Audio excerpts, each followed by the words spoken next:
Good morning. Good morning, everybody. How's everybody doing today? Great. Good. So we're going to do a couple of things today. First, I want to thank Olivier. I want to thank Carl, Gina, who's not here today, Michelle, the entire staff, everyone who put the event together. Can we give them a round of applause, please, before we do anything?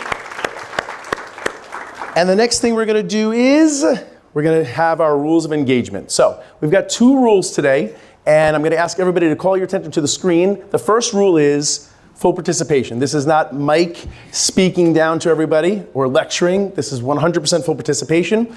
And the second part is the pledge. This is the part that most people do not like, but everyone is going to love by the time we're finished. So I need everybody to stand up now. Everybody stand up. Everybody stand up now. Everybody take your cellular phone, your mobile device, put it in your left hand now. Your mobile device, your cell phone, put it in your left hand now. And everybody raise your right hand. Raise your right hand. And repeat after me loud and proud and say, I will not look at my phone. Send a text. Whoa, whoa, whoa. Time out. I saw some people put their hands down. Right hand up, phone in your hand. Let's pick up from the text. Here we go. Send an email. Dare to check voicemail. Or look at my laptop. For the next 2 hours. Keep your hand up. And to illustrate this. And to illustrate this. I will now hand my phone to the person next to me. Everybody, 30 seconds for real. Switch phones right now. Shut down your laptops right now. Put your phones in Do Not Disturb and grab a seat. Do not disturb. Do not disturb. Do not disturb. Do not disturb. 30 seconds. 30 seconds. Everybody look at the screen. Look at the screen. Don't be one of these. Don't be one of these. All right? Did everybody switch phones for real? I'm not kidding. Did you switch phones? Now, when I have a small group of 20 people or less, I have a big, beautiful basket here, and we everybody's phone. That's a panic for you guys, okay? So all I did is ask you to switch. Now I need everybody who has a laptop or a tablet. I know it's going to sound terrible. Close it. Put it away. And now I'm going to ask Michelle, wherever Michelle is. Michelle, can you hand out those flyers, please? Everybody has a pen. Everyone's going to have a flyer to take notes. I don't want you taking notes on your laptop today or your tablet or any other way to do it. You could transfer your notes later. Sorry, people. We're going to do it one way, and that's focus. I'm going to be with you. You're going to be with me for the next 2 hours, and that's how we roll. I'm not one of these that says, hey, click this QR code and go on Twitter right now. We're not posting anything while we're together. It's 2 hours of just focus. Everybody give me an okay on that. Okay? Okay. All right, here we go. All right, guys, so we're going to talk about teams today, but we're also going to go on a lot of bunny trails. So the focus is on teams. Should you build a team? Should you join a team? Should you start a team? Should you go out on your own, which is generally not my recommendation? Should you be an individual agent that has help, that doesn't necessarily build a full-blown team, but you have help? So we're going to go in all different directions. And separate from that, what we're going to do is go on a lot of bunny trails that I just mentioned about real estate. So it's not just going to be teams, it's going to be a little bit of everything today. My goal for everybody today is to walk away with at least 5 to 10 nuggets. So if you hear me say, I'm giving you gold, baby, gold, that means I'm giving you what? Nuggets. So everybody say gold, baby, gold. Gold, baby, gold. No, say it like you mean it, like from your soul. Everybody, gold, baby, gold. Gold, baby, gold. We're going to give you gold, right? Some golden nuggets today. That's the goal. So let's start off, why build a team? So when you walk into a Home Depot, is the person that is at the cash register generally the same person that's helping you in the aisle, yes or no? No. Is the person helping you in the aisle generally the manager of the store, yes or no? No. Okay? And is the person that's managing the store generally sweeping the floor at the end of the night, yes or no? Right? So that's an example. In a restaurant, I want to do a quick example. All right, let's do, who haven't I not called on? All right, come with me. Come on up. All right, tell everybody your first name. Neelam. Neelam. All right, Neelam. What is the name of your favorite restaurant? Mughal. Okay, come on, sit over here so everybody can see you. Okay, so I want to pretend that you're walking into your favorite restaurant. Are you ready? I'm going to be the greeter, the host, the maitre d'. I don't care what you want to call me. Are you ready? So walk into the restaurant, and we're going to pretend it's 2 people. Are you ready? Walk in. Good evening. Welcome. How can I help you? Looking table for 4. 4 people. Okay, great. Fantastic. want it? And on the- You want to sit? Yeah. Okay, so come on, I'm going to seat you over here. So we're going to seat you down over here. Come on, sit you here. Great. Now you're going to sit here, okay? Now you expect somebody to come to the table, okay? I want to pretend that this is 5 minutes later, 10 minutes later. Face the audience. looking. And nobody's here. Who's supposed to come to the table? The waiter, the server, right? Yeah. And then at the end of the night, who's supposed to clear the table? The busboy, right? Is the maitre d' the busboy? No. Is the busboy the manager? No. Okay, everybody understands, right? All right, round of applause. Come on over here, come on over here. Here, take a prize from the box. Take a prize, take a prize. By the way, we have prizes. We have participation prizes. We have books. We have candy, lots of sugar. Lots of good stuff right here. Yeah, you get the first pick. Yeah. Good, she got a book. Okay, good. All right, so you get the point, guys. You go into Home Depot, you go into a restaurant, retail stores, same thing. We don't have to beat this up too much. Think about your office. Name one position in your real estate office. Go. Admin. Name another one. Broker. Name another one. Marketing. Name another one. Coach. Name another one. Agent. We have all different people, right? We're all not doing the same thing. So for those of you in the room who say, well, Mike, I don't want to be on a team. I don't want to join a team. I'm going to be an individual agent for the rest of my life. That's great. God bless you. But I want to leave you open to the possibility that there are teams for a reason, and everywhere around us there are teams, okay? And that's the point. So why build a team? So the first thing we're going to do is we're going to talk about that cliche, right? Raise your hand if you've ever heard a speaker say, you got to know your why. Anybody ever hear that, right? You always got to know your why. So I want everybody to take their pen, take their paper, okay? You have a pad on the table. You also have the sheet that I gave you. Anywhere on the back side of the sheet that I gave you, I want you to write down your why. So before we do anything else and talk about why to build a team, first let's talk about the why of being in real estate. Let me give you an example. My 3 whys in this order is God, my wife Melody, and that means family and friends also. We have no kids. So it's God, Melody, family, friends, and then business. Those are my whys in order. Why I get up in the morning, why I go to work, why I hustle. I want to give everybody 30 seconds right now. I just want you to write down your why. Put teams aside for a second. Write down your why for being in real estate. Do that now. And I'm going to peek at a few.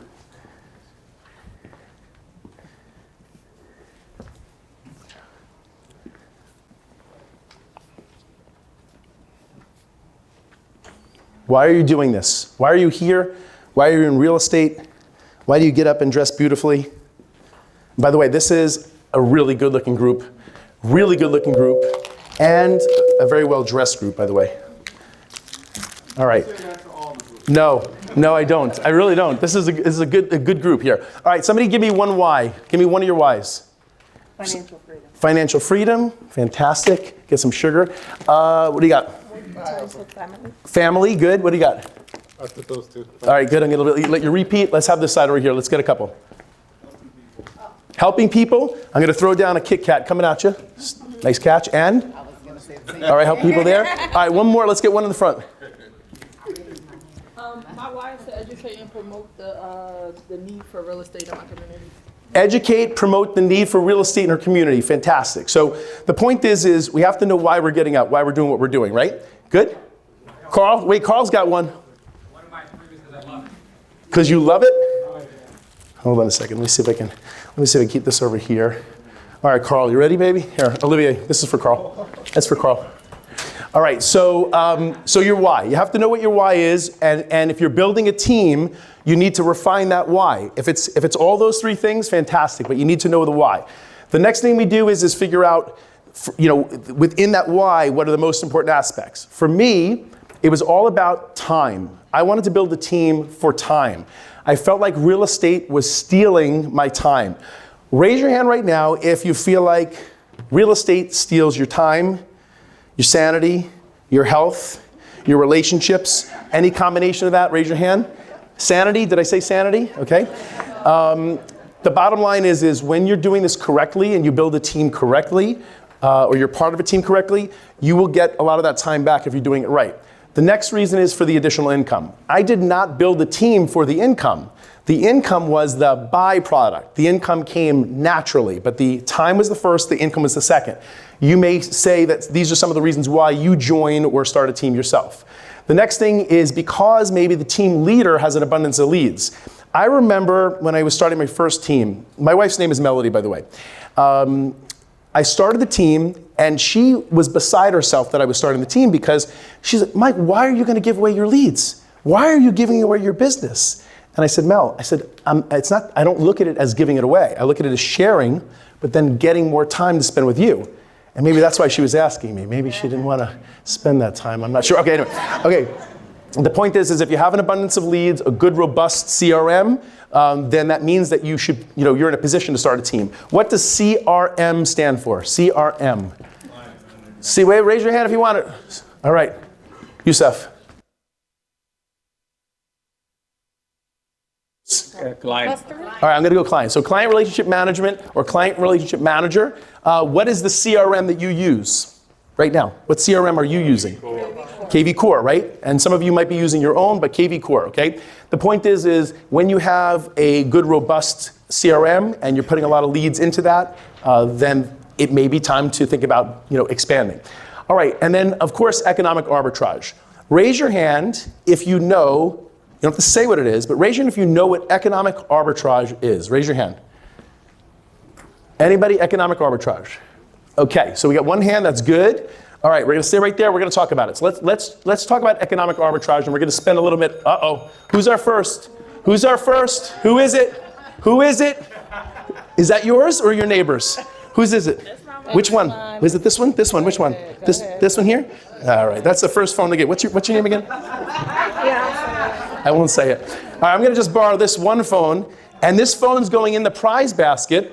So if you want to pick out a phone, it's in the prize basket. All right, here we go. All right, let's go. Our economic arbitrage. So let's start with the beginning. We're going to divide the group up, okay? This is group A, that is group B. I need one person right now quickly from group B, one from group A. Hurry up, one person to represent your team. Quickly, one person come up, one person come up. Hurry up, here we go, right there by the buzzer, right there by the buzzer, right there by the buzzer. All right, ladies and gentlemen, it's time for the Coach Super Mike feud, and here are the rules of the feud. It's very simple. I need one hand behind your back, one hand behind your back. This is the easy buzzer, right there. You're gonna hit the easy buzzer, and only when I call on you will you give the answer. Are you ready? Here we go. What is your exact to the penny hourly rate? And if you don't know it, don't buzz because you gotta better back it up. What is your hourly rate? All right, ladies, grab a seat, grab a seat, grab a seat, grab a seat. All right, two more players, hurry up. Two more players, represent. Somebody represent, hurry up, two more players. I need somebody quick. I got one over here. Do I have two players from Team B that wanna come up? Two players from Team B? All right, we got A and B. Here we go. Step up. Here we go. All right, everybody, pay attention. Here we go. Hand behind your back. Oh, look at this. Susan's like, get your hand behind your back. All right, here we go. You ready? Here's the next question. To the penny, what is your hourly rate? $4.50 an hour? $450? $450 an hour. $450 an hour. And can you back that up, or are you guessing? Well, guesstimated, putting together business that's come in, spread it out, and guesstimated where. Okay, I'll take it. What's your first name? Lennon, great. And Susan, right? Right. Okay, fantastic. Everybody, round of applause for Lennon and Susan. Fantastic. All right, so let's talk about this. How do we determine the hourly rate? Lennon. Get that. Oh, nice catch, good diversion. Susan, that's for you. Susan's getting all sugared up over there. All right, so how do we determine hourly rate? There's two factors. Somebody give me one of them. Income and time. Income and time.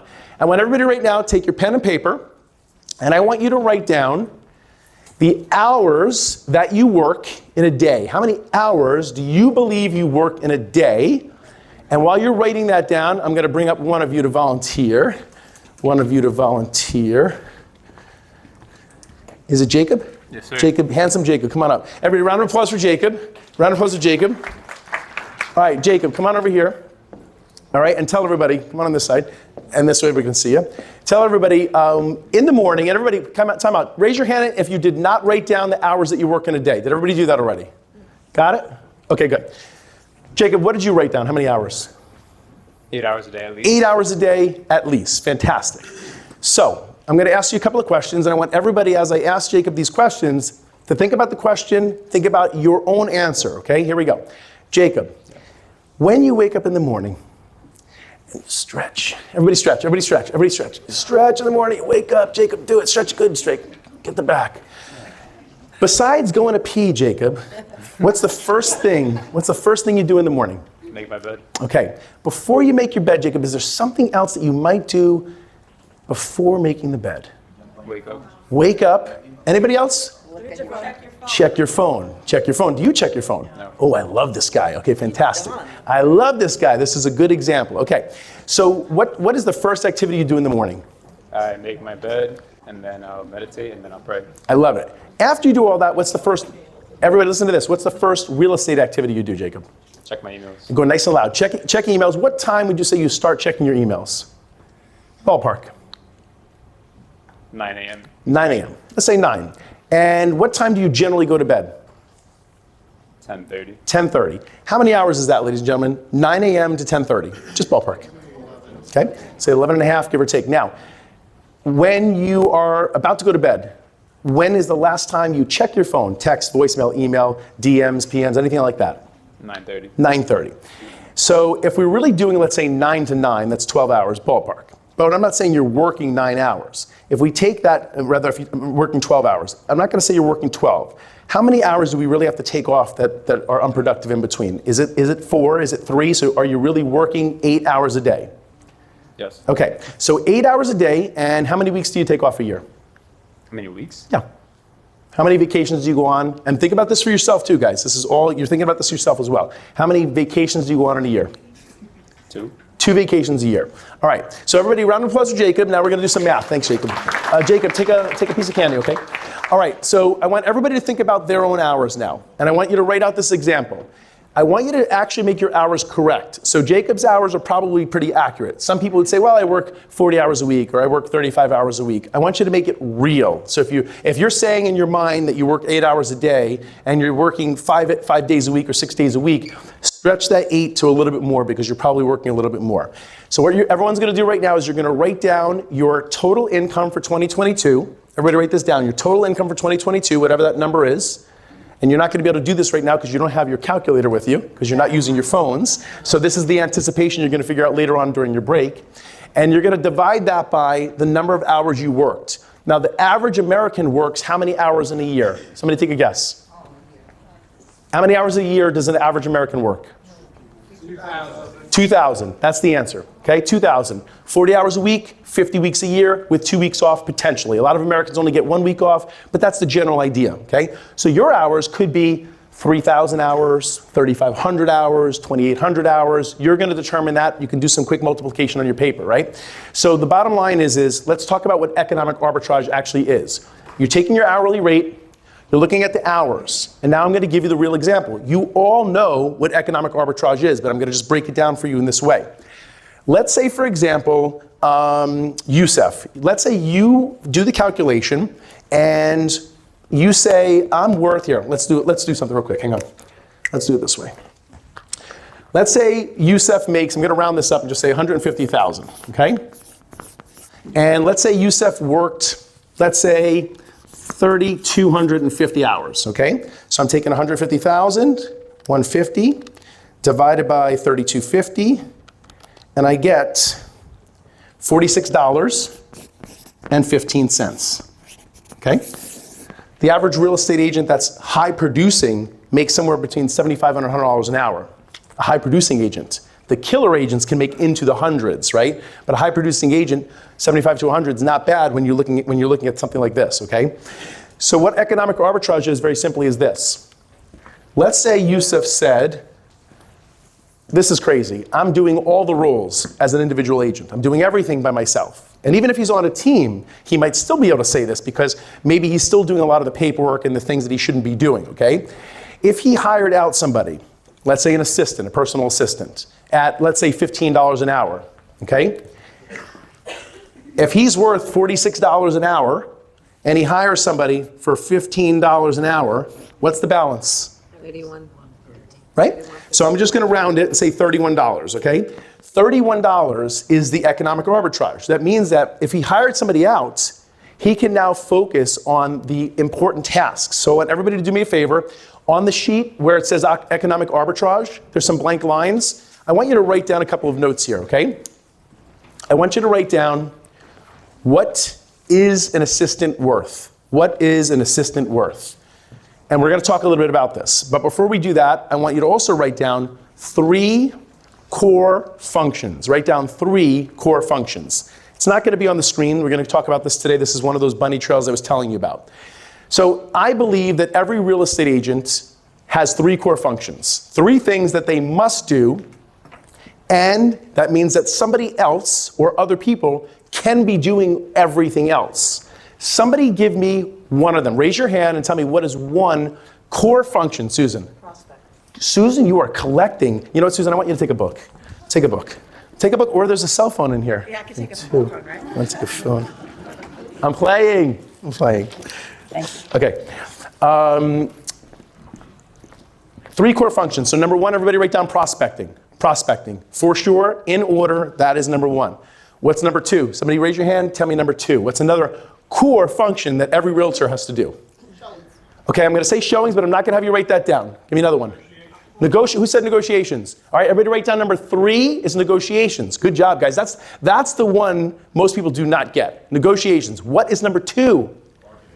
I like marketing. We'll leave that for somebody else. Follow-up. What's that? Follow-up. Follow-up, I like that. We're going to keep that in the prospecting category. That's great. Give me another one. Guys, spit it out. Making offers. Give me another one. Write contracts. Admin. Come on. Core function, core function, core function. What does every realtor want but they can't get right now? Listings. Listings. So number 2 is obtain listings. Number 1, prospecting. Number 2, obtain listings. Number 3, negotiations. If you really think about real estate and break it down, unless you're a team leader and maybe another one of your functions is to recruit, unless you're a broker and one of your functions is to recruit and to be the CEO of the business, these are the 3 true core functions. Now I want to ask everybody, and I want you to do this with honesty in your heart when you answer this. I want you to stand up if 90% or more of your time in your real estate day is focused on only those 3 things, and don't make me call you out. Stand up if 90% of your time is focused on only those 3 things. Somebody stand up. Anybody? Okay. What's the reason? Why is that? We're wasting our time on other administrative stuff. Susan says it. We're blowing through our time like on all sorts of other things. The whirlwind of everything else. Yeah, we're distracted. We're caught in the whirlwind, right? So as a quick example, I want to just tell you a little story, okay? And that's goes back to the phone that used to sit on my hip.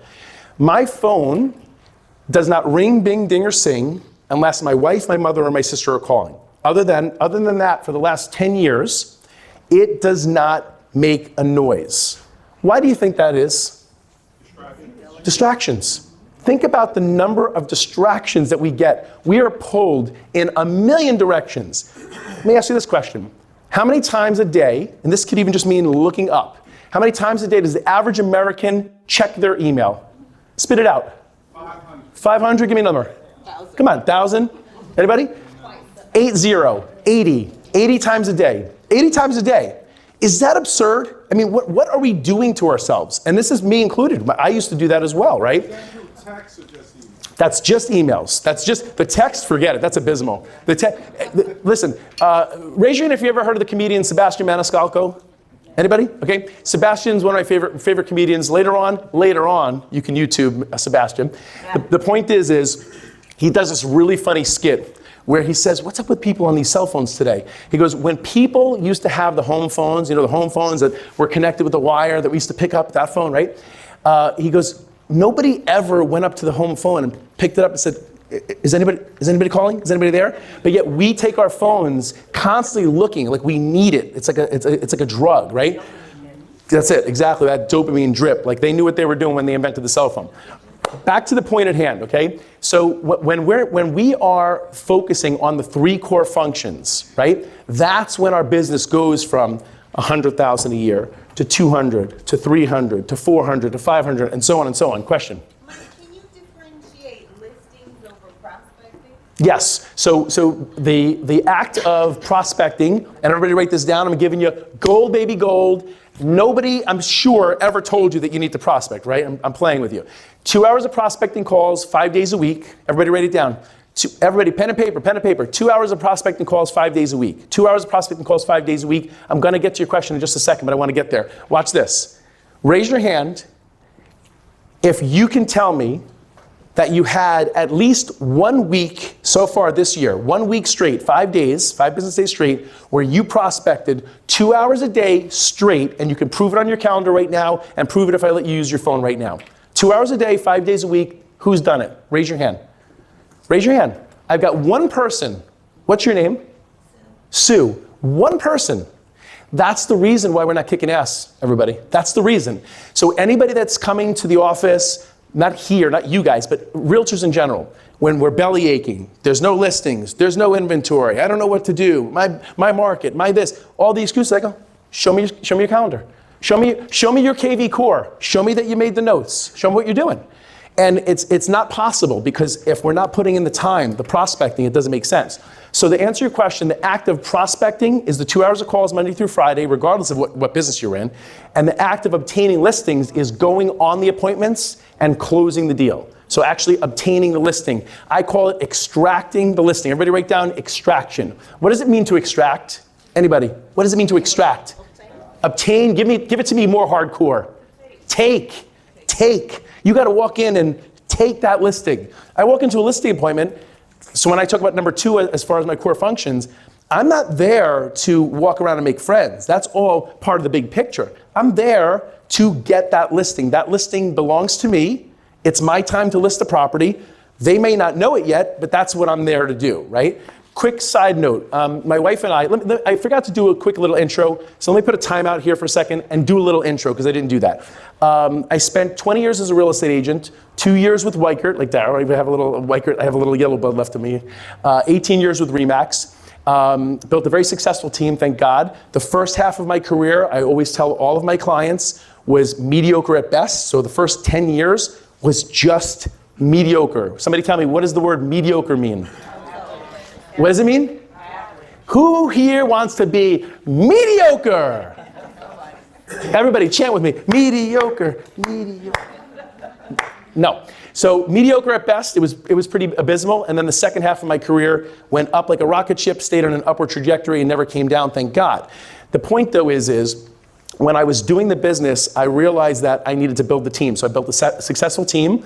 Never wanted it to be big, so it was several admin, which I'll explain in a little while, and several agents. My wife, Melody, and I set 1, 5, and 10-year life goals. Everybody write this down. Set 1, 5, and 10-year life goals. Set 1, 5, and 10-year life goals. You all know this already. I'm not giving you anything that's rocket science, but I do want to have you write this down after that. Write down, in writing, signed, dated, hung up, viewed twice daily. Everybody, pen and paper. I want you to write this down. In writing, signed, dated, hung up, viewed twice daily. Somebody say it back to me. Twice daily. When are you reading it? When are you reading your goals?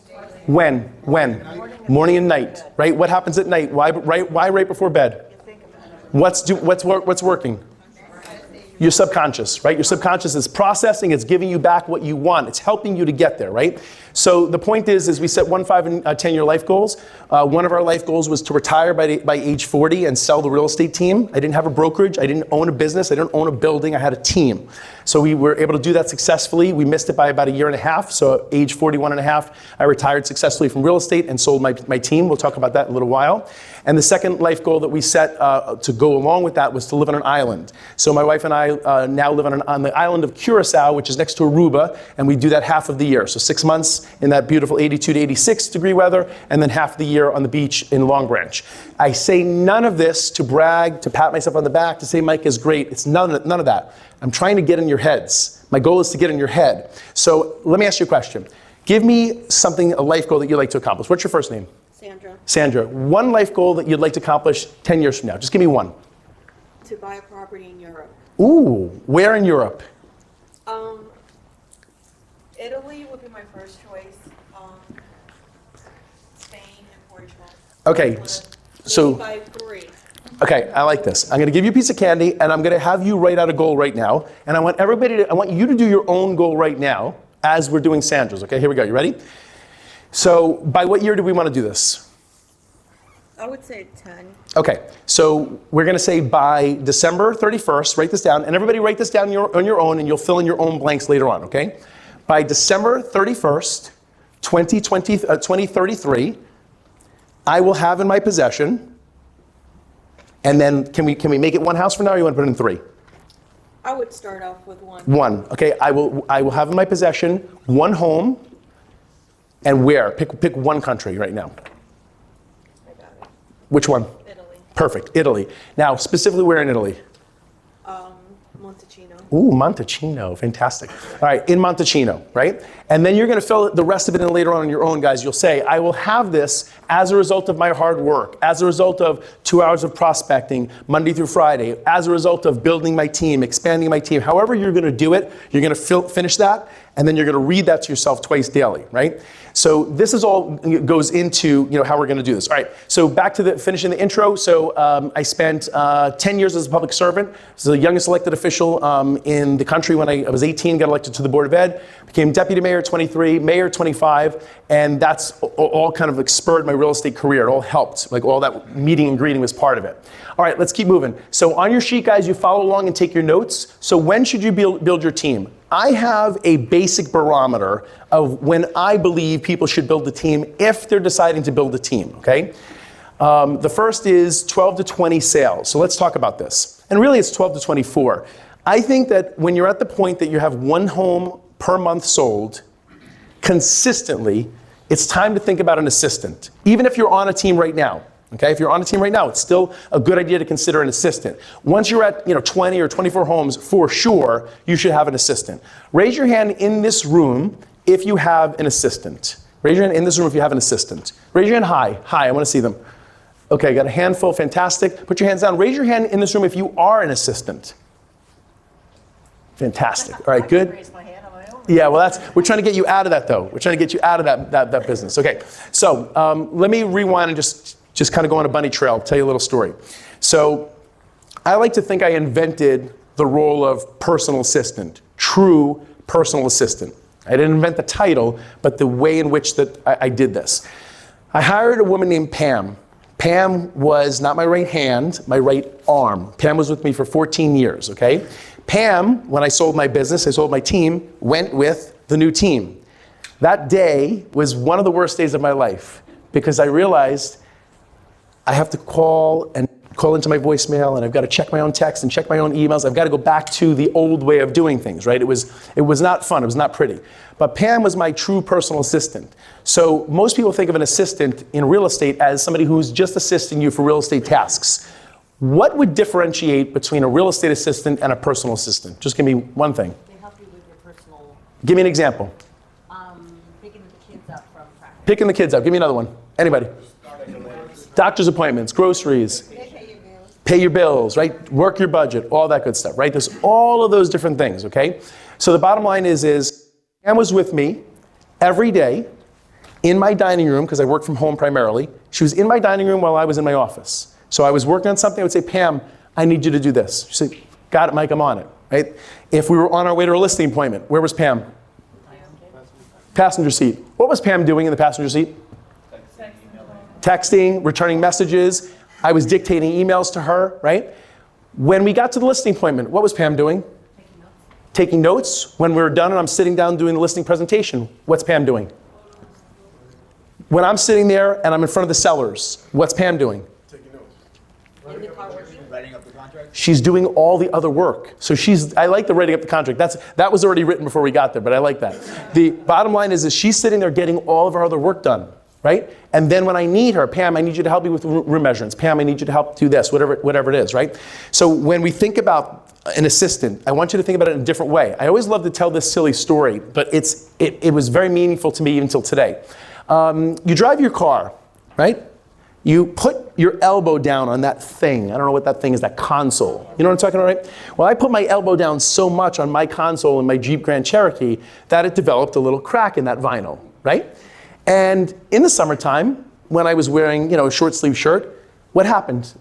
Scratching my elbow. That bothered me greatly. So I'm driving, bothering me. I come home.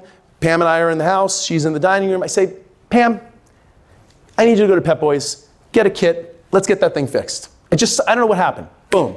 She goes to the store. She gets a kit. She takes the blow dryer. I don't know what she did. She fixed it, right? This thing was fixed. I was like in my glory, okay? So this was fixed for a year. At the end of the year, it started to crack again. I said, Pam, do me a favor. I need a permanent fix. She brought it to Asbury Park, had it leather upholstered. It was almost a perfect match. And to this day, I'm not kidding, every time I get in my car and I put my elbow down, I think of Pam. I think of Pam. I said, she's a rock star. So your personal assistant is going to do everything you need them to do. And we can go on all sorts of tangents with that. But that is the first person you hire, in my opinion. It's either your personal assistant or your transaction coordinator, okay? And I didn't invent this phrase, but I do want everybody to think about this. Have you ever said to yourself, and I want you to raise your hand if you've actually ever said to yourself, I can't afford to have somebody. I can't afford to pay. Raise your hand if you believe that in your heart you can't afford. Okay, put your hands down. I'm here to tell you that second part. You cannot afford not to. Because what's going to wind up happening is you're going to say to yourself, okay, I can't afford somebody full time, right? So I can't afford this $15 or this $20 an hour. And then you're not going to make the move. You're going to stay paralyzed with fear. But I'm telling you, your best bet is to go out on a limb and get started. We're going to talk about that in a little while. Don't be paralyzed with fear. All right, let's talk about the next step. So we're going to talk about various types of teams, okay? There are at least several teams, several different types of teams. I'm going to talk about 4 today. There are many structures, but we're going to go over 4, okay? The first one is the traditional team, and that's your agents and your admin. So again, we just talked about that before. You start maybe with your assistant, maybe with a transaction coordinator, and then you start to build out your agents, okay? That's a traditional type of team, okay? Probably the most popular team that I see around the country, and certainly that I have in my client base. The next one is your segregated listing and sale departments. I have a lot of teams that have separate departments. So listings, where the agents only do listings, and the buyers, where they're only handling buyers. There is no crossover. This type of team, the second set of teams, also encompasses the listing agent being the one that's doing the listings, and then only having agents that are doing all of the buyers. That's also a very popular type of model, okay?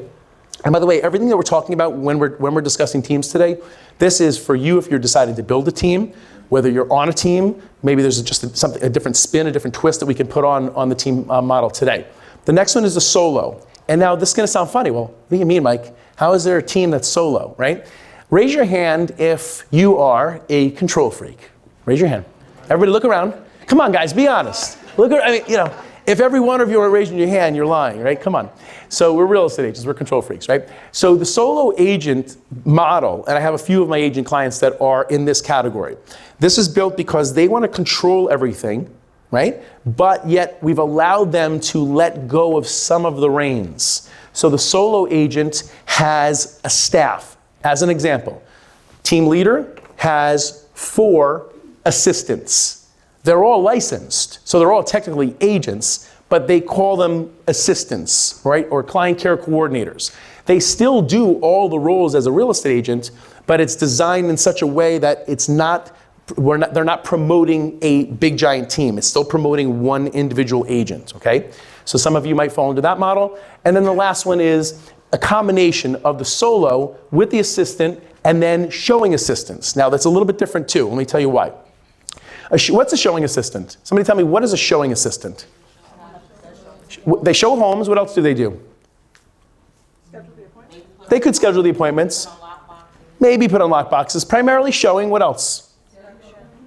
Going on inspections, going on meeting appraisers, things along those lines. Those core functions, okay? And we're going to talk about how these people are paid as well in a little while. So those are the types of teams. There are many other team models, but those are some of the basics, okay? By the way, as we go, jump in if you have a question, throw your hand up, and then we're going to have a detailed Q&A at the end. And that Q&A at the end is for teams, for real estate, for any topic you want to talk about when we open it up later. But if you have your question as we go, just let me know. All right, here we go, how to build. So we're doing the traditional first. Very first step, beyond a shadow of a doubt, is the systems. So I want to have everybody stand up right now. Everybody stand up. Everybody stand up. Stand up. And I want you to remain standing. Everybody stand, everybody stand, everybody stand. Come on. We stay, we stretch. Good. All right. Remain standing if you believe your systems, your real estate systems, are perfected or close to perfected. Stay standing if they're perfected or close to perfected. Close is fine. I'll take close. Hold on. Hold on. Where's everybody going? Where's everybody going? All right. Come on. Me? Yes, you. Sit down. You're the one that stood up. Stayed standing. You're going to I get can't do anything that bad. My back hurts. Sue, can I call you Sue? Sure. Come on over here. Nice and slow. Go slow. All right, Sue, I'm going to need you to do 10 jumping jacks. I'm kidding. Her back hurts. Her back hurts. All right, Sue, can you tell everybody, name 3 systems that you have within real estate? Just any systems that you use within real estate. My CRM follow-up box. So follow up boss. Give me another. I have CTE, which That's your tracking. it tracks Yeah. all my. Everybody know what CTE is, by the way? Whoa, wait. Okay, all right, exempt. I was like, come on, give me one here. All right, so far Team B is in the lead on the phone count. All right, CTE, and give me one. Oh wait, did I ask the question? Does everybody know what CTE is? CTE is, just look at it later on, write down CTE.com or CTEbiz.com, I think it might be. CTEbiz.com, that's a great one. And all it does is you can put all of your numbers into the system, all of your sales, and it's gonna spit out all sorts of diagrams and charts, and it's gonna give you like, and expenses, I like that. And it's going to show you pretty much everything in a format that's really cool to be able to visualize. It's a nice system. So we've got Follow Up Boss, we've got CTE. Give me one more. And I use my Google Sheets. Google Sheets, fantastic, good. Everybody, Sue, systems. So I want to give everybody an example, okay? First of all, let me just say this. Building a team is absolutely not for everybody. So let me just say that in the room right now, very clear. Building a team is not for everybody. It's not easy. It's very, very difficult to do it correctly. And some people should never build a team. Some people should just stay on a team forever. Like, that's just the way it is, right? It's the truth. To illustrate that point, I want to tell a little story. And this is a story about my team. I had a really, really great team, small but mighty. We were top heavy with administrators because that's how I wanted it built. So it was myself at the top as the team leader. Below that, I had my admin. So I had Pam, who I mentioned to you. She's my right arm, my personal assistant. My left arm was my transaction coordinator. Her name was Suzanne. Suzanne was with me for 9 years. Suzanne's role was to run the transactions start to finish. So I want to be clear about this. You should never be calling an attorney ever again, ever. You should never be calling a lender. You should never be calling an appraiser. You should never be setting up your showings anymore. Like, all the things that go on should either be an assistant or a transaction coordinator. But the transaction coordinator coordinates the whole transaction from start to finish. She tells you when the inspection is going to be, and she tells you it's on your calendar. Does everybody understand what I'm saying to you? Okay? You shouldn't be doing that. Those calls should be replaced with what? Prospecting. That's the real key, okay? I want to do one more quick example here. We talked about this before, the economic arbitrage. I lost my marker. I'm not sure where I put that marker. All right, well, oh, here it is. All right, so economic arbitrage we mentioned before. I want to do a quick example. Let's have, what's your name in the blue shirt? Mine? Yeah. Kareem. Kareem, come on up. Kareem, everybody, give Kareem a round of applause. Come on, guys. All right, we're going to try this again. Kareem, go back. All right, guys, I want you to pretend you're a studio audience. And this is for real, and they say with the applause line. Here we go. Ladies and gentlemen, Kareem, everybody. Kareem! Yes. Come on down. Look at those boots, man. Nice. What's up, man? Thanks for coming. All right, so Kareem, stand here, please. All right, Kareem, I want to ask you a question. Are you an agent? Yes. And have you ever shown homes to a buyer? Yes. Fantastic. And have you ever set up showing appointments yourself? I used to. Okay, fantastic. So I want everybody to visualize this at the same time. Let's pretend you're going to show 6 homes to a buyer. Now, I know that that's very difficult in this market, like trying to string together even 6 homes. I get that. But let's pretend you're going to show 6 homes. I'm sorry if I have my back to you. You're going to show 6 homes. From start to finish, the question is, how long does it take the average agent to set up 6 showings? And before you answer, and before everybody comes up with their own answer in their mind, pulling up the listings, whether your clients are texting you or sending it by WhatsApp or sending it to you by email, and 15 different ways they're sending you homes, and you have to aggregate those and put it up on the MLS, and whether you have to print out the copies and then call each agent or text each agent for availability, and then when you're setting up the appointments, one agent says, well, I can't do it at 2 o'clock, but I can have it done at 1 o'clock. Can we switch around? And you have to switch a few around, and then maybe you're printing out agent copies and customer copies, and maybe you're just emailing them. Who knows? Whatever it is, that whole activity, how long does that take you for 6 homes?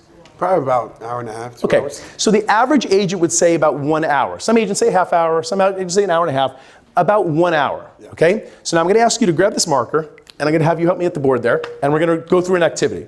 And I want everybody to pay attention, okay? Kareem's gonna do the marker, I'm gonna do the calculator, and we're gonna have a little fun. Because this all goes to building out the assistant part that I was mentioning before, and then we'll get more into the systems. All right, here we go. First thing I'm gonna ask you to write down is this. In 1 hour, if an assistant was making those calls and you replaced that time with prospecting, how many prospecting calls could you make in 1 hour? Not with a dialer, not with an auto dialer, you picking up the phone. How many calls in 1 hour? Spit it out. 10, 25, 20, anybody else? Okay, can we say 12? Is that fair? Yeah. All right, let's write down 12, Kareem. Nice and big, 12. Okay, so 12 calls. All right, now we're gonna do that, 12 calls, and all we're gonna do is, I wanna ask you, how many times are we doing those showings? So let's say we're doing those showings once a week. Is that fair that we're gonna set up showings just once a week? For those of you like, once a week, I better be doing a lot more than that. But is it fair if I just do once a week? Yeah. Once a week, fine. So now 1 times, let's say you're taking vacations, which I hope you are. So 1 times we're gonna say 50. So we're gonna say, 50 times 12, that means we're making 600 calls. So far, everybody with me? This is just from that 1 free hour. Nothing else that your assistant is doing, just this 1 free hour. Ladies and gentlemen, out of the 600 calls, how many conversations will you have? Because not everyone's gonna pick up, so spit it out. How many? 260, give me another one, come on. Spit it out, guys. If you call 600 people, how many? All right, 50%, let's go lower. Okay, let's go lower. Let's say 25%. What's 25% of 600? 150. So let's go 150. So we got 150 conversations. Now, who are we talking about? Who are we calling, by the way? Who do you think I'm talking about? Sellers, but who else do you think I'm calling? SOI. Write it down, everybody. SOI. What is SOI? Sphere of influence. Who are they?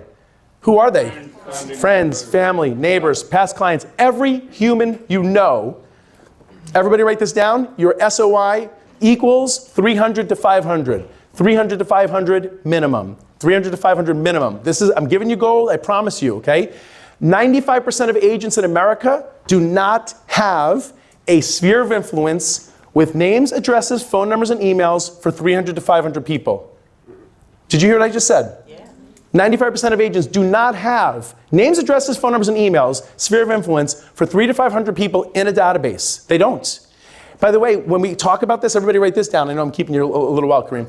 Everybody write this down. Build your business to sell it. We're going to get into that in a little while, but build your business to sell it. What is sellable about your business? What is it? Right? If you don't have a building, what are you selling?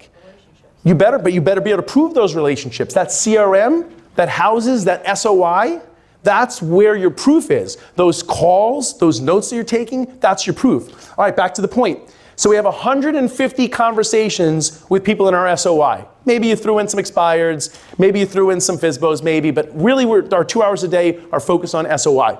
Out of the 150 conversations, how many leads, referrals, or pieces of repeat business will come from that? I need a number. 10%. A third? 10? 10 period 10? I submit to you, let me just say this real quick. Somebody that's done this for a decade, remember the first half of my career was what? Crappy. Mediocre. I like crappy. Who said crappy? Susan, I'm not giving you a piece of candy for crappy. But she's right. It was pretty crappy. The bottom line is I was not making calls. I was not following up. I was really just a bad agent. That's just what it comes down to. Once I started to get my act together and making those calls, I was converting, listen to this, guys, 90% of those 150, I was converting. Now, I'm not going to do that with you today because I want to make it realistic, because if you're not doing it consistently, right? So I want to just say out of the 150 conversations that 25% of them, 25% results. So what's that number? What's that number? We can only do 6%.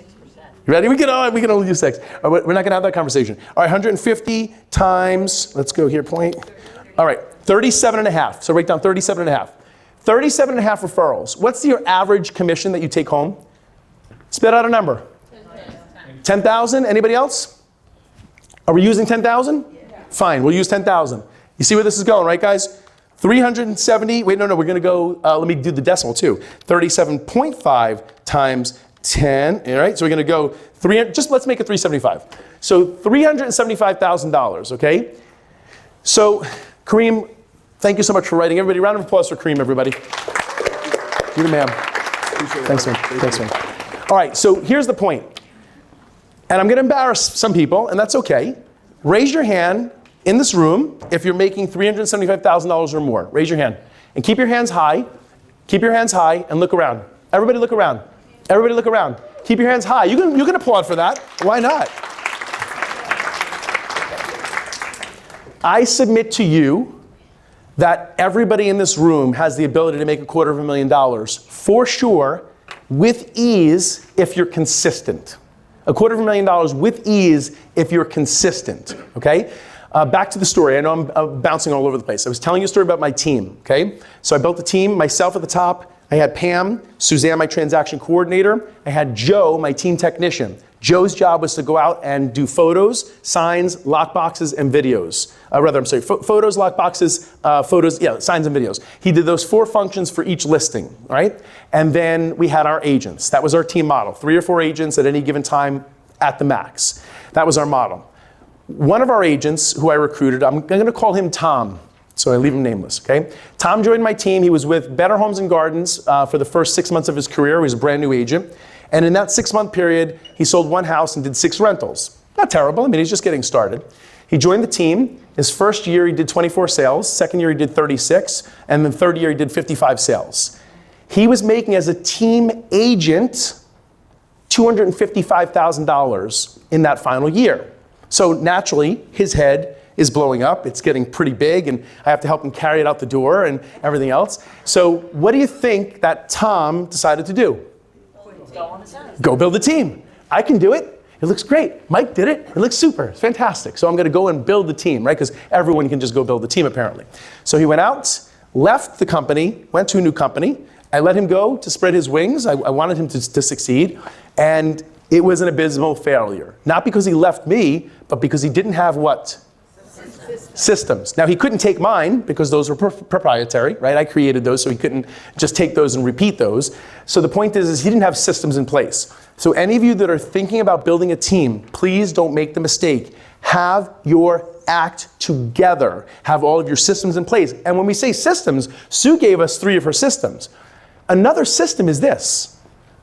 SOP. What does SOP stand for? Most police departments have them. Standard operating procedure. Everybody write down SOP. SOP/training manual. SOP/training manual. So your system could be having a protocol. So if a new listing is going to come in, these are the 5 steps. These are the 10 steps. If you're going to work with a buyer, here are the steps that we do on our team. So for example, here was my SOP for my team when working with buyers. We don't go out and show homes to a Zillow lead. We don't answer a call, run out to a home, and meet a stranger for the first time. That's just not what we do. Our first protocol is to do what? When we're working with a new buyer, what's the very first thing you do? A phone interview. 10 to 15 minute phone interview, okay? What's the second thing you do? This is just my model. What's the second thing you do? Okay? Second thing we do is we have the buyer pre-approved for a mortgage, right? Or we collect proof of funds. Third thing we do, in-person, 1.5 hour to 2 hour complimentary buyer consultation, where we make their heads spin. That's where we build the relationship. That's where all the rapport is being built. That's where we're actually getting referrals from them on that first day as well. And then we set up an appointment for a different day to go looking at homes. Now, some of you might have a different system, and that's great, but that was our SOP. So when I say systems with Sue, that is also a system, having a specific system in place for each aspect of your business. So that's the first thing.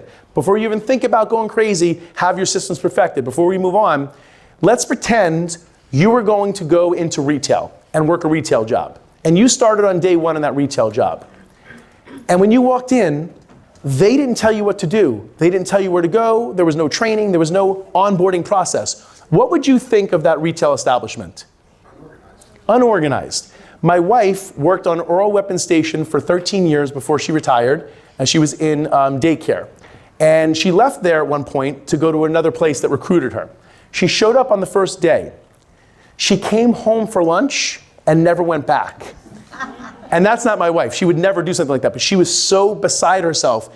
And because they had no systems, no organization, no structure, she couldn't wrap her head around it, right? She wanted to do good things, but they had to have a foundation first. All right, next step is you have to make sure that there's a win-win for everybody. And when I say win-win, I'm talking about the team leader, the agents, the admin, right? It has to be fair. And what an agent might think is fair and what a team leader might think is fair may be two different things, okay? But there has to be a value proposition presented from the team leader to the agents.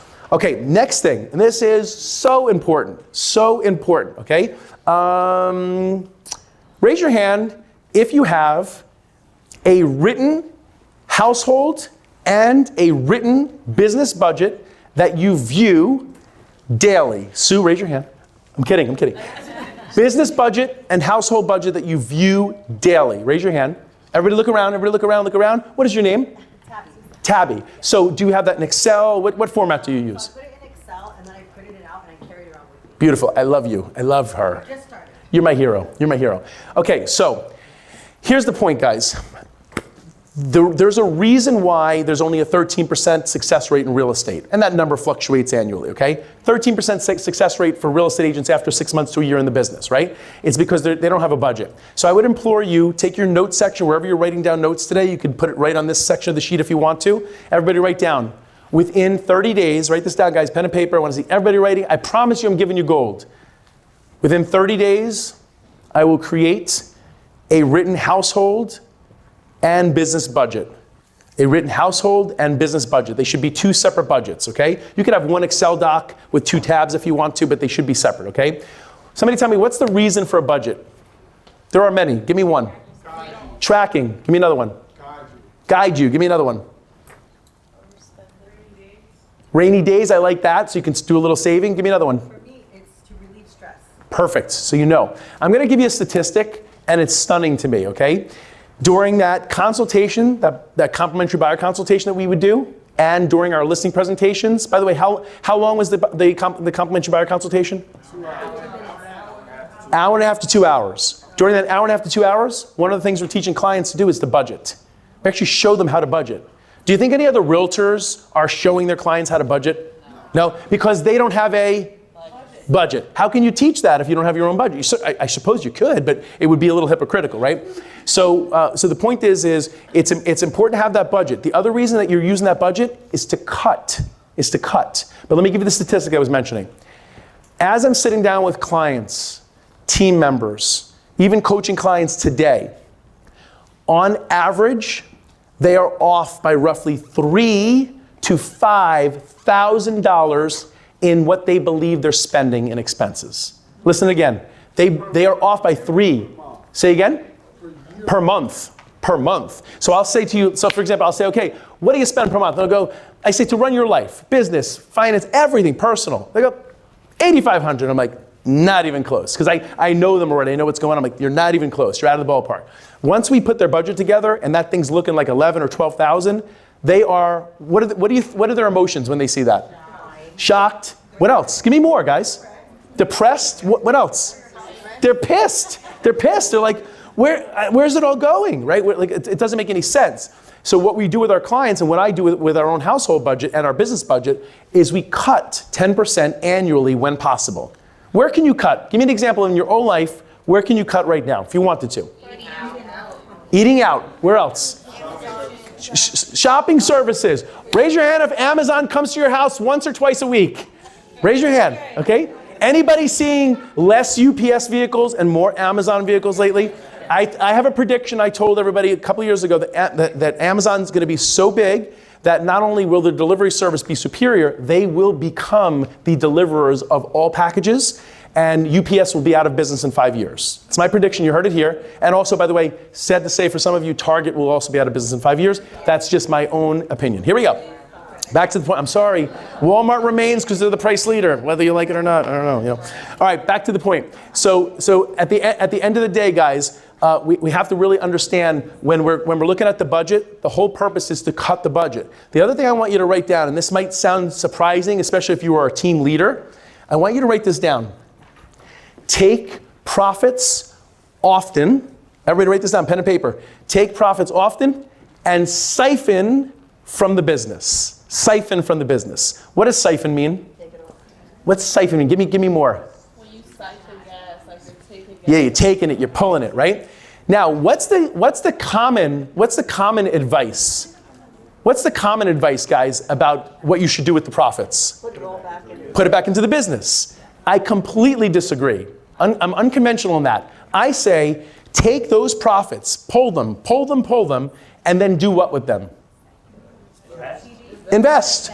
Go buy real estate. Go buy the things that you want to buy, right? So there were years that my team was 70% profit, 7-0, because my team was running very, very efficiently, okay? And we used that money to go buy properties. Why?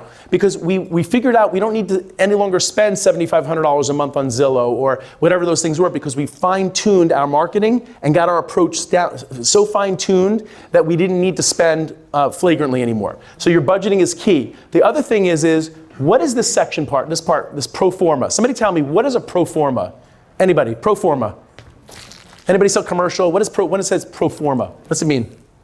Is it the budget for the overall project? Okay, I'm gonna take that right there. Future, right there, boom. So, by the way, this is just a side note.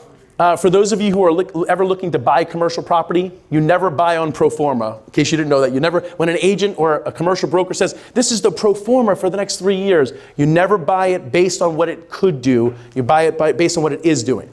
But for your purposes, you want to have a 1 to 5 year projection of what the business is going to be doing, right? So I'll give you an example.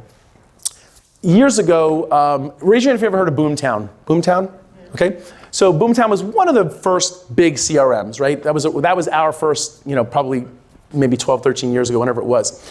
We used to go to something called Boomtown Connect, just a Boomtown convention every year. And I met a lot of team leaders who are friends of mine till this day. And the first time I met a team leader doing over $1 million in GCI was at that event. Somebody tell me, what does GCI stand for? I'm giving you this, ready? It's coming right at you.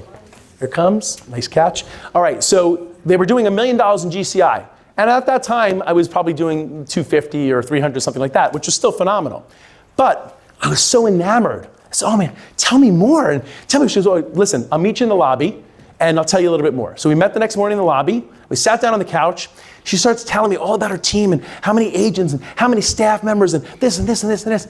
And I'm writing and I'm writing and I'm writing. And I'm looking, I'm going, these numbers don't crank. She's telling me how much she's selling and her average sale price. And I'm not that smart, but I'm looking, I'm going, something about this. So I said, let me ask you a question. So it looks like you're probably around maybe $100,000 gross profit. Like, is that about what we're looking at? She goes, yeah, give or take. And what's the first thing I thought of? What do you think I thought? What do you think I thought when I heard that? He's running it wrong. She's running it wrong, but what else?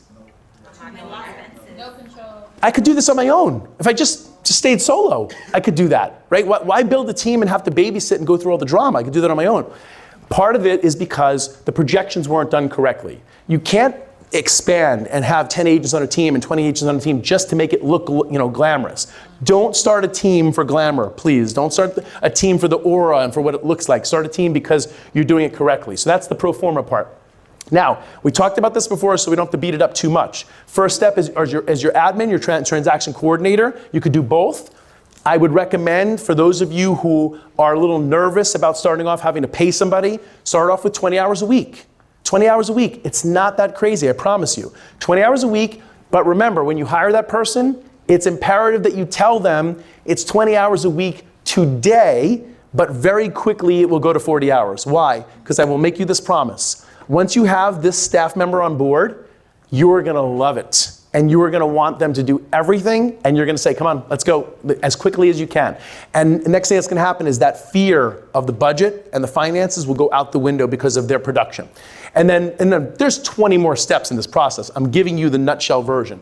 And then the last thing is obviously bring on your first agent or agents and build slowly, okay? I have some of even my own coaching clients right now that built too quickly over the last year, right? They wanted to recruit a bunch of different agents from a bunch of different regions, and I'm trying to always pull people back and take it slow. And they think that I'm trying to stop progress, and that's not what I'm trying to do. I just want to build correctly so that we don't have to release agents. All right, that's the traditional. See what at the top, by the way, where it says in blue, traditional? Question. How did you find your Pam? Oh, that's a good question. Yeah.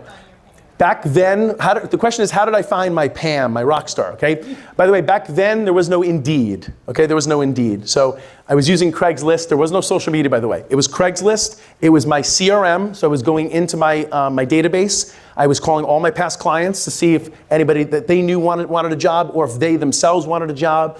I was going to career fairs. I was doing a lot of the old school stuff to find Pam. Today, I help my clients find their Pam on social media and Indeed primarily.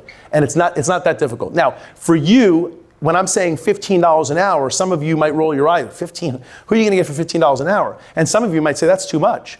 I submit to you that $12 to $20 an hour for our region is probably the number, 12 to 20. 15 is a good, I think a good median, right? Did that answer your question? Good? I was looking for the qualifications.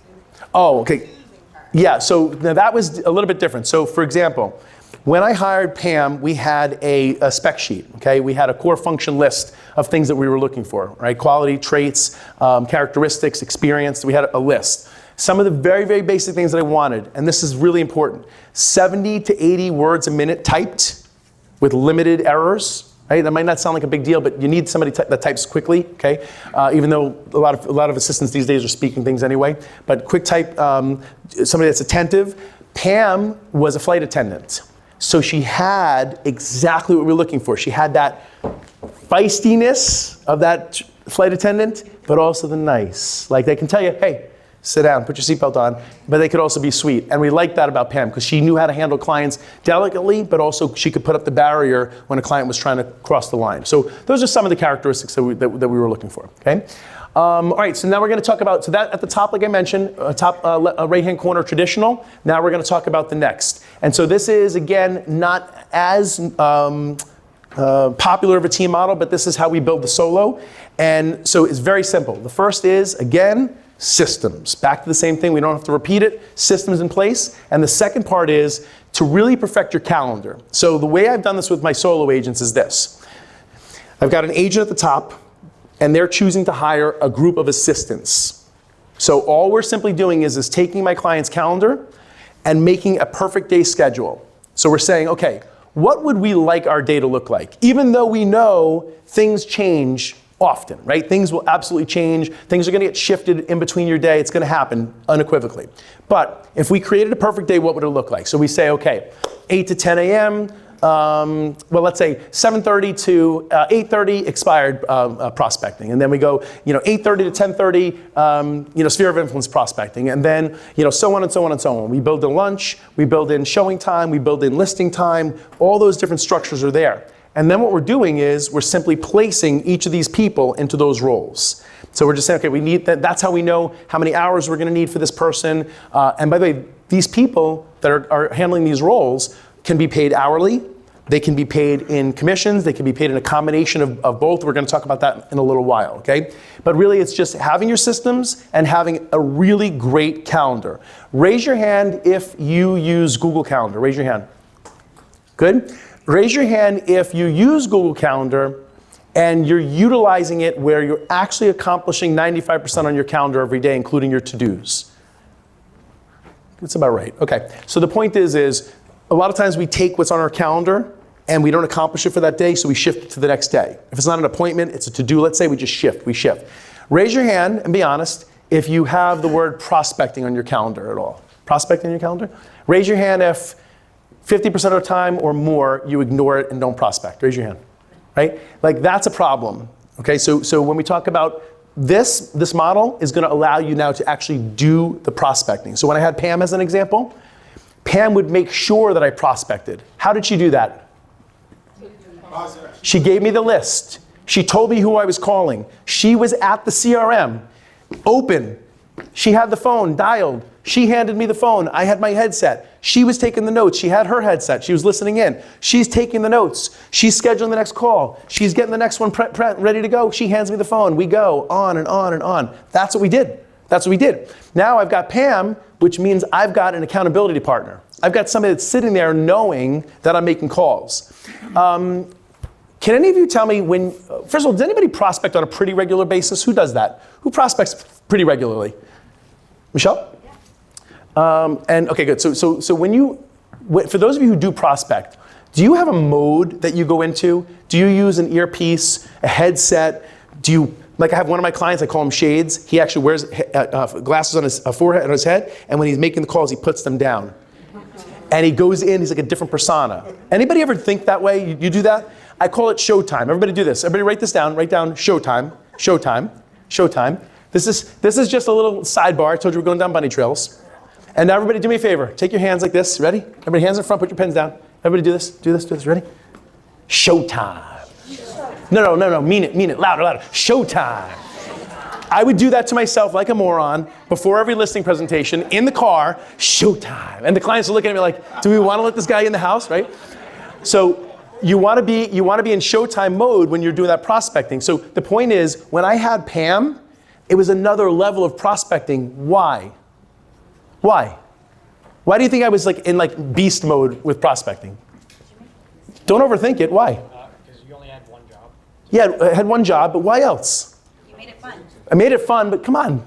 Because that was the whole point. Yeah, accountability. She's sitting next to me. I can't look like a moron. I can't not get that lead. So if Pam is sitting next to me like, hey Bob, listen, I know you told me that you're thinking about September. Man, like this is an unbelievable time. There's 3 listings on the market in 1 square mile of your house. This is the time to do it. And I'm like pushing, like I'm selling like a cheesy salesman, right? Because I want to get that appointment. I want to get that listing, and I want to walk in and get that business. And Pam was there to watch it. And the best part is, she's there to watch it, and then she's there to come with me on the presentation and watch me close it, bring it back. She's there to watch me collect the commission, get paid out on it. She can see the whole thing, and it's impressive and it's fun, right? Question? That's the thing. It's like, I know that some people say like, oh, I have no problem being your assistant. Like, I don't want to be in the limelight.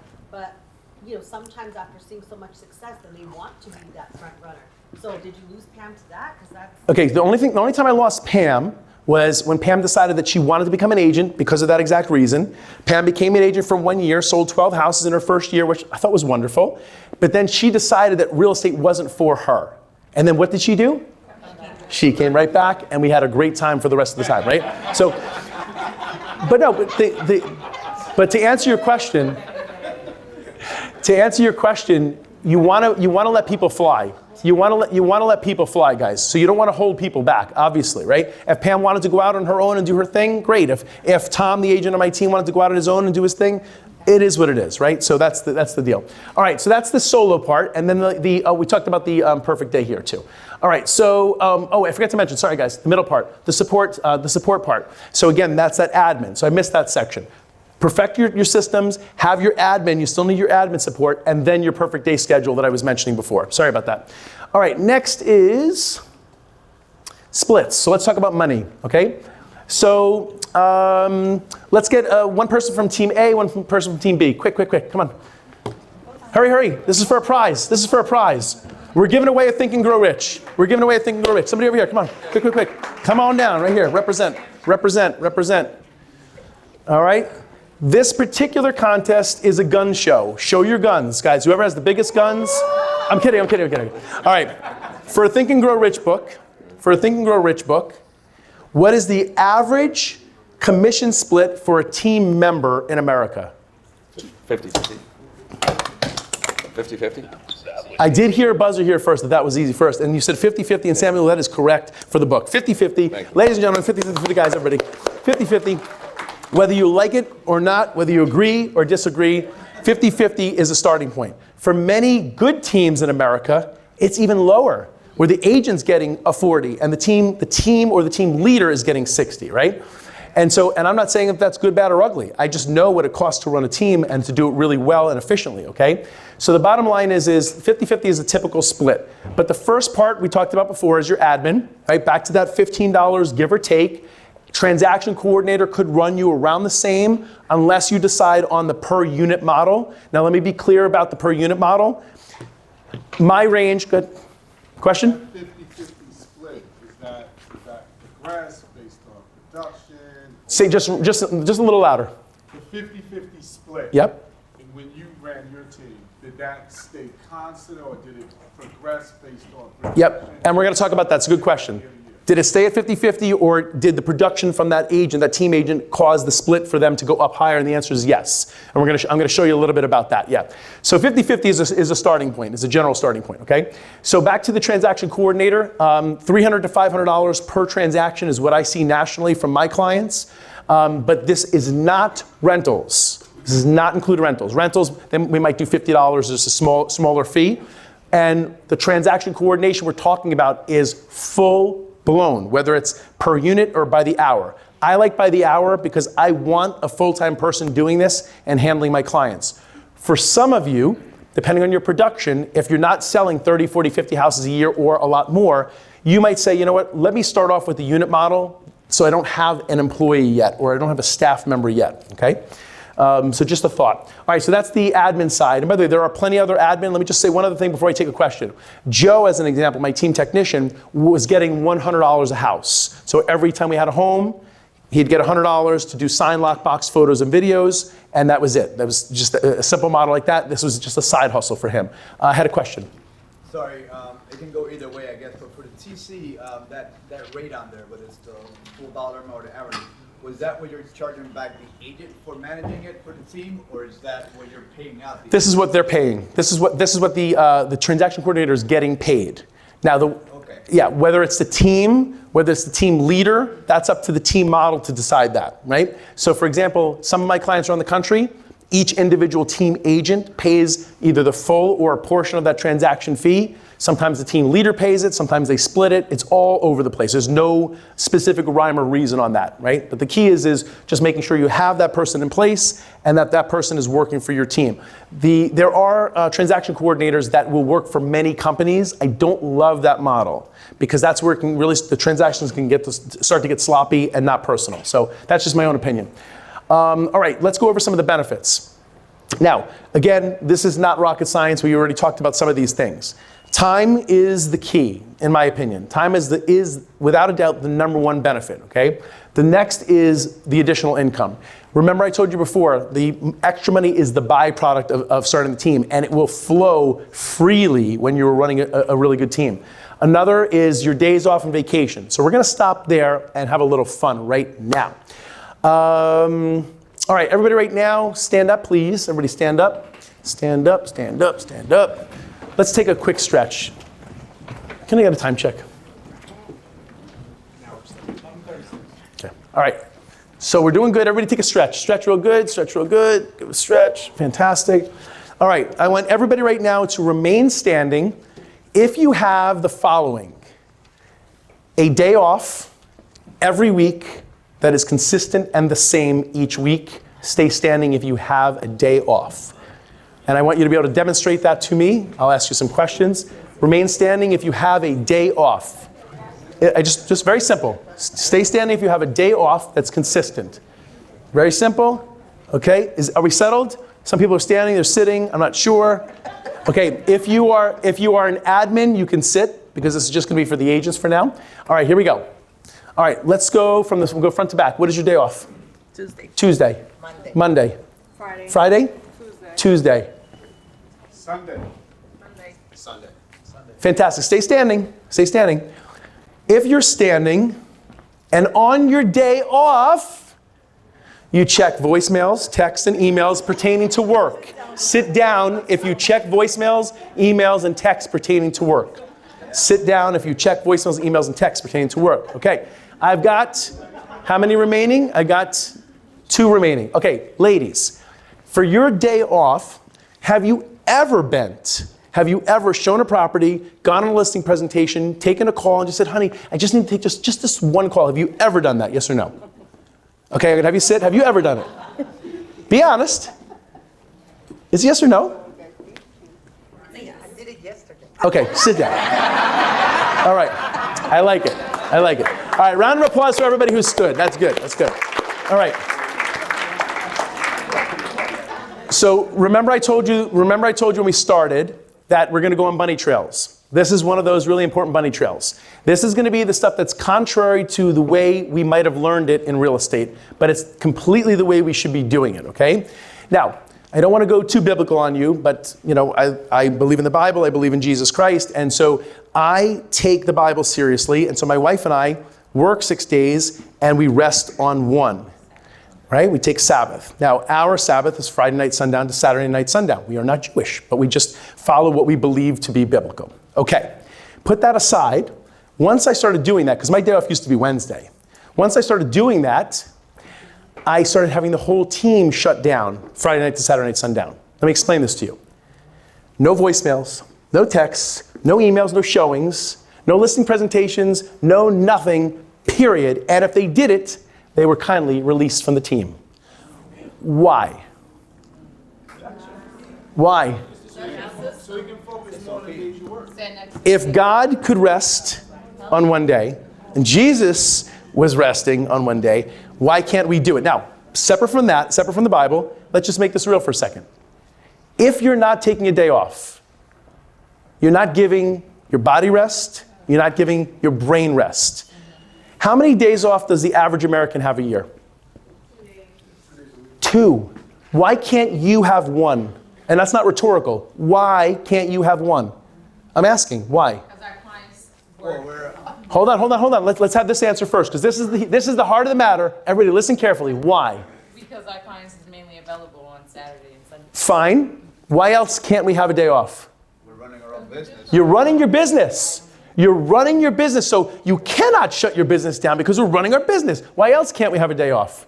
Why do you, what reason do you tell yourself that you can't have a day off? If you're off, somebody's taking your business. Perfect. My business is gone. My commissions are going to be gone. Somebody else tell me, why can't you have a day off? You know it. What's the reason in your heart? Why are you not taking a day off? Crazy market? Why else? That nobody can run your business the way you run. Nope. That's the control freak in us. Nobody can run. It's got to be me, right? Okay, I want to tell you something. And this is, I don't want this to sound the wrong way. We were blessed richly when we started taking our day off. Our business went up 25% the following year. How and why? And I'm not gonna say God for a second, because I don't want, I want you to just think of the real estate aspect. Why? Somebody go, spit it out.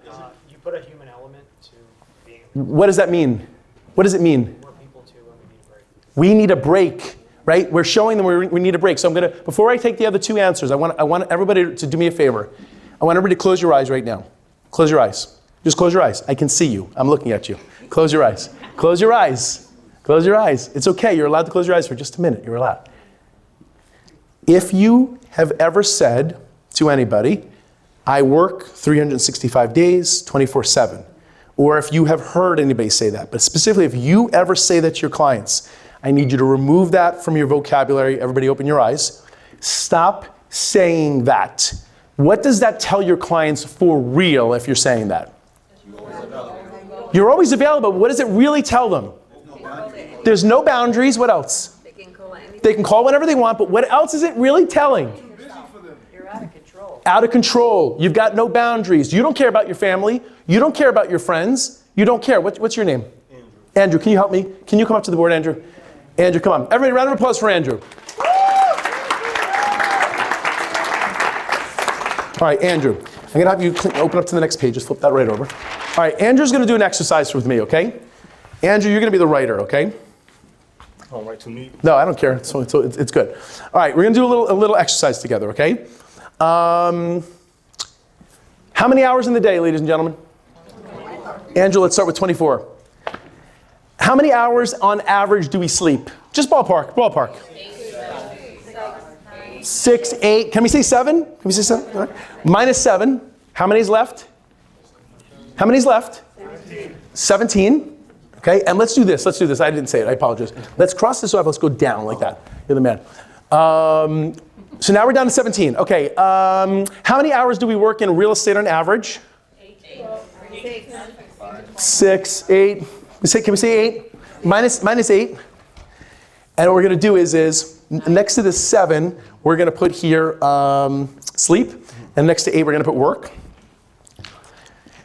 When we get home from work, some people like to go and play games on the computer. Some people like to play Xbox. Some people watch TV.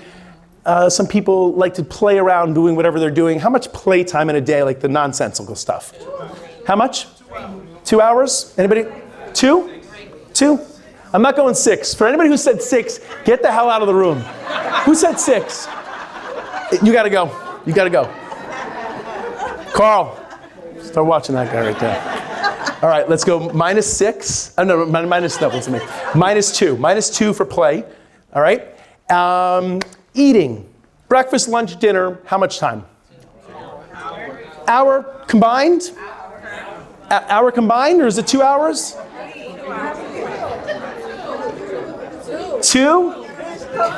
Let's go 1. Let's just average it 1. Minus 1. All right, you got to keep track of me. So we got to say, yeah. So 17. Yep, 17. Minus 8 9. is 9. Minus Hold 2. up. Minus 2 7. is 7. Minus 1. Minus 1 is 6. Okay, you ready, everybody? Stay with me. Stay with me. Stay with me. Stay with me. What else are we doing in a day? Commuting. How much time? When we say commuting, how much time commuting? Hour. 2 hours. I got an hour over here. I got 2 hours over here. I got 3. Let's go minus 2. Minus 2. Wherever. To work, to show, to this. Who knows? You're at the showings. You got to come home. You're on a listing appointment. You got to come home. Who knows? Okay, 4. We're out 4. What else are we doing throughout the day? Family, social media. Oh, social media. How much time on social media? How much time on social media? Don't you say 6. Don't say 6 hours. 4. He says 4. Can I get a 1 hour? Yes. 2? Raise your hand for 2. Raise your hand for 2. All right, I got 2. Minus 2. Minus 2. Okay. What else do we have throughout the day? Oh, wait. Workout, hair appointment. All right, let's do miscellaneous. Let's do miscellaneous 1 hour. Minus 1 hour. Minus 1 hour. Hold on. Listen, that's going to be hair. And there's a lot of people got their hair done. I like it. Looks good. All right. So what's remaining? All right, put a 1 here and circle it real big. Big giant 1. Okay? Wait a second. That's going to be part of the eating. I'm going to make cooking part of the eating, okay? All right, everybody, round of applause for Andrew. Round of applause for Andrew. Now, Andrew, take a prize. Book, candy, I don't care. All right, he got the last, wait, which one did you just get? Rich Dad. He got the last Rich Dad, Poor Dad. All right, ready, everybody? Who gets that last 1 hour? Spouse, kids. We call that, everybody write this down, stop giving our loved ones, write this down, guys, pen and paper. It's going to sound like crazy, but this is a golden nugget I'm giving you.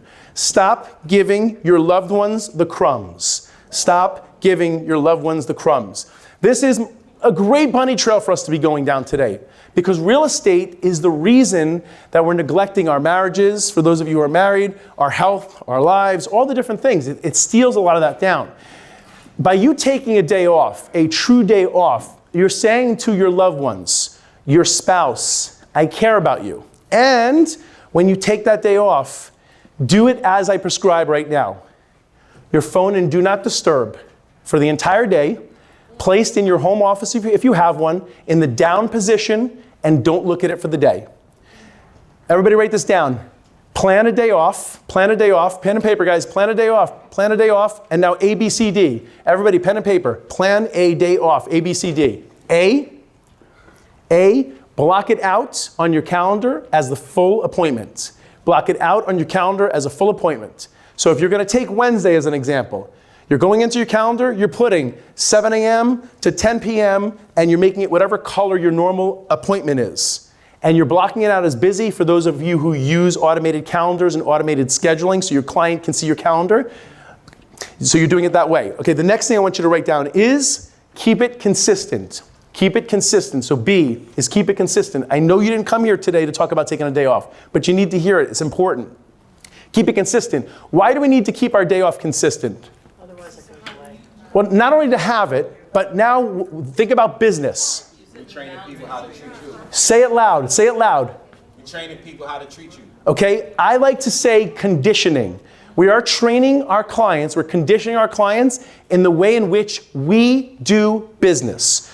You are not taking a Zillow lead and they say, hey, can I see a house on Wednesday? And you say, oh, I'm sorry, that's my day off. No, you're not gonna do it that way because you're gonna have a consultation, you're gonna do the things necessary to explain to them, and once they understand you're a human being, they're gonna select a different day to see those homes. And if they can't select a different day, you have team members, you have other agents in the office that will help you. But your day off is non-negotiable. Question? Do you also have a suggested time where you not take calls, like Yeah. after 7 or after?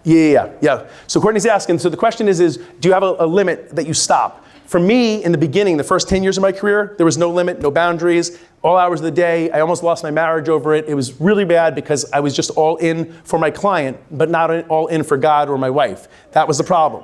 7:30 was the cutoff. So once I got my act together, 7:30 was the cutoff.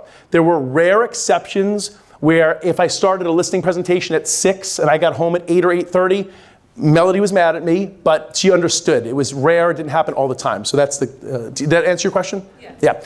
Yeah. Okay, so that was B. So somebody read A, somebody read B. Phone on do not disturb and in a separate office. And what's B? Block it on the calendar and keep it consistent. All right, C, everybody write down C. Make plans, make plans. So for your day off, I'm gonna make you this guarantee. If your calendar says off, and it says nothing else, what will you almost inevitably do? Work. Because what is your brain actually doing? What's your brain doing? Your brain is processing those written goals. It's processing your budget. It's telling you what it needs to do. If you're not keeping it busy with something else, then it's gonna do the work. Just hang on for one quick second and we're gonna take that question. Everybody write down D. Pay for your plans. Pay for your plans. So for example, Melody and I, we are season ticket holders for the New York Jets. Less Aaron Rodgers. Oh, so painful. So painful. We're still gonna win the Super Bowl. We still already purchased our Super Bowl tickets. I digress. Okay, I digress. All right, let me have the crowd settle down because half of you are Giants fans, I'm sure. All right, hang on, I got 2 questions in 1 second. So when I say pay for, I'm telling you, that gets you to do what? By paying for it, it gets you to do what? Commit. You're committing. Plus, if I say to Melody, all right, let's do this. What is your name? Helena, can you come with me? Helena, everybody, round of applause for Helena. Helena, take a piece of candy. All right, Helena, congratulations, you now have a name change. Your name is Melody. You are my wife. Come stand here, my wife. My beautiful wife. By the way, I call Melody my princess. So she's always my princess, right? So I say, Melody, babe, so Saturday, how about we go do blah, blah, blah. Whatever that thing is. You wanna go to the park, you wanna go do something, whatever it is. Babe, what do you wanna do on Saturday? I would like to go to the water park. Ooh, water park. So we're gonna do that new indoor water park, and then maybe we'll go hit the, the little restaurant. Well, Yeah, we'll good. go get some food. Done. Sounds good. What time do you want to go on Saturday? We could leave the house about 10. 10 o'clock. Fantastic. All right. Now we're gonna fast forward. We did that 2 weeks ago. Okay, 2 weeks earlier we had that conversation. Now the Saturday's fast approaching, and I say, babe, got this thing that came up, my client, Tom, that I was telling you about. No, but just listen, just here. Can we just do the water park like next Saturday, and then we're just this one time, I got this, blah, blah, blah. Is that, anybody ever have a conversation that looks or feels like that with your spouse? Raise your hand ever in your life, okay? All right, Helena. Everybody round of applause for Helena, okay? So, that is what you don't want to do. That is exactly what you don't want to do. What you want to do is fulfill what you said you were going to do with your spouse, okay? Now, the other part, well, let me answer the other 2 questions first, and then we'll keep going. You had a question, and we had one over here. Yeah, you were saying that, say if you're speaking with a client and you're off on Wednesdays, you delegate that to like another team member or something like that. If we're off on Wednesday, like in my model, we were off on Saturdays, and everybody was off on Saturdays. Okay, so how did you handle that if your whole team We didn't. was off? We did. That was the beautiful part. We didn't. I was trusting in God that everything was going to be okay, and it was more than okay. So I'm not here telling you to do my model, okay? I'm just telling you what we did. and you're going to do what you're going to do. But for the majority of agents, they're taking a day off that's staggered with other team members or with their partnered agents. So for those of you who are solo and want to remain solo forever, you're just having a partner that's got a different day off, and you're just making sure that you have a system set up. I have a whole training that I do with my clients on this. It's extensive because you have to set up systems in order for this to work flawlessly, okay? There was another question. Did I answer that question? Yeah. Okay, question over here? Yeah, with the whole phone thing, putting it down for the whole day, et cetera. So would you have two separate lines or phones? We have my wife's phone. Or your personal? My wife's phone. Okay. Yeah, so and we're going to talk a little bit more on that second part. See, what does it say next to day off, guys? What's it say? Vacation. Vacation. Vacation. All right, so now let's have a little fun. Let's have a little fun. Everybody stand up. Everybody stand up. Stand up. Stand up. Come on. Give me some energy. Give me the juice. Give me the juice. All right, ready? Remain standing if in the last full year, last 12 months, you took a vacation of 7 days or longer. Remain standing. 7 days or longer, not that bad, not that crazy. 7 days or longer, stay standing. Now remember, this is an honesty game, okay? If you're lying, you're only lying to yourself. The people in the room don't care. You ready? Watch this. Remain standing, you know where we're going. If during that 7 days, you didn't check your phone, text, emails, voicemails, you didn't call into your team, your office, no work, period, end of story. And you have to be willing, to let me call your spouse or your loved one right now live. I'm kidding. I won't really do it. All right, so for the rest of you that are standing, stay standing for a second. Okay, now, stay standing if your phone did not go with you. Stay standing if your phone did not go with you. Did you take your phone on vacation or did you leave it at home? You're going to say, yep, you did great.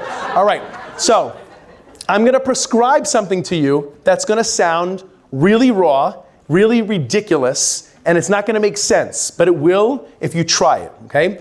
Let me rewind for a quick second. I sat in a room a long time ago.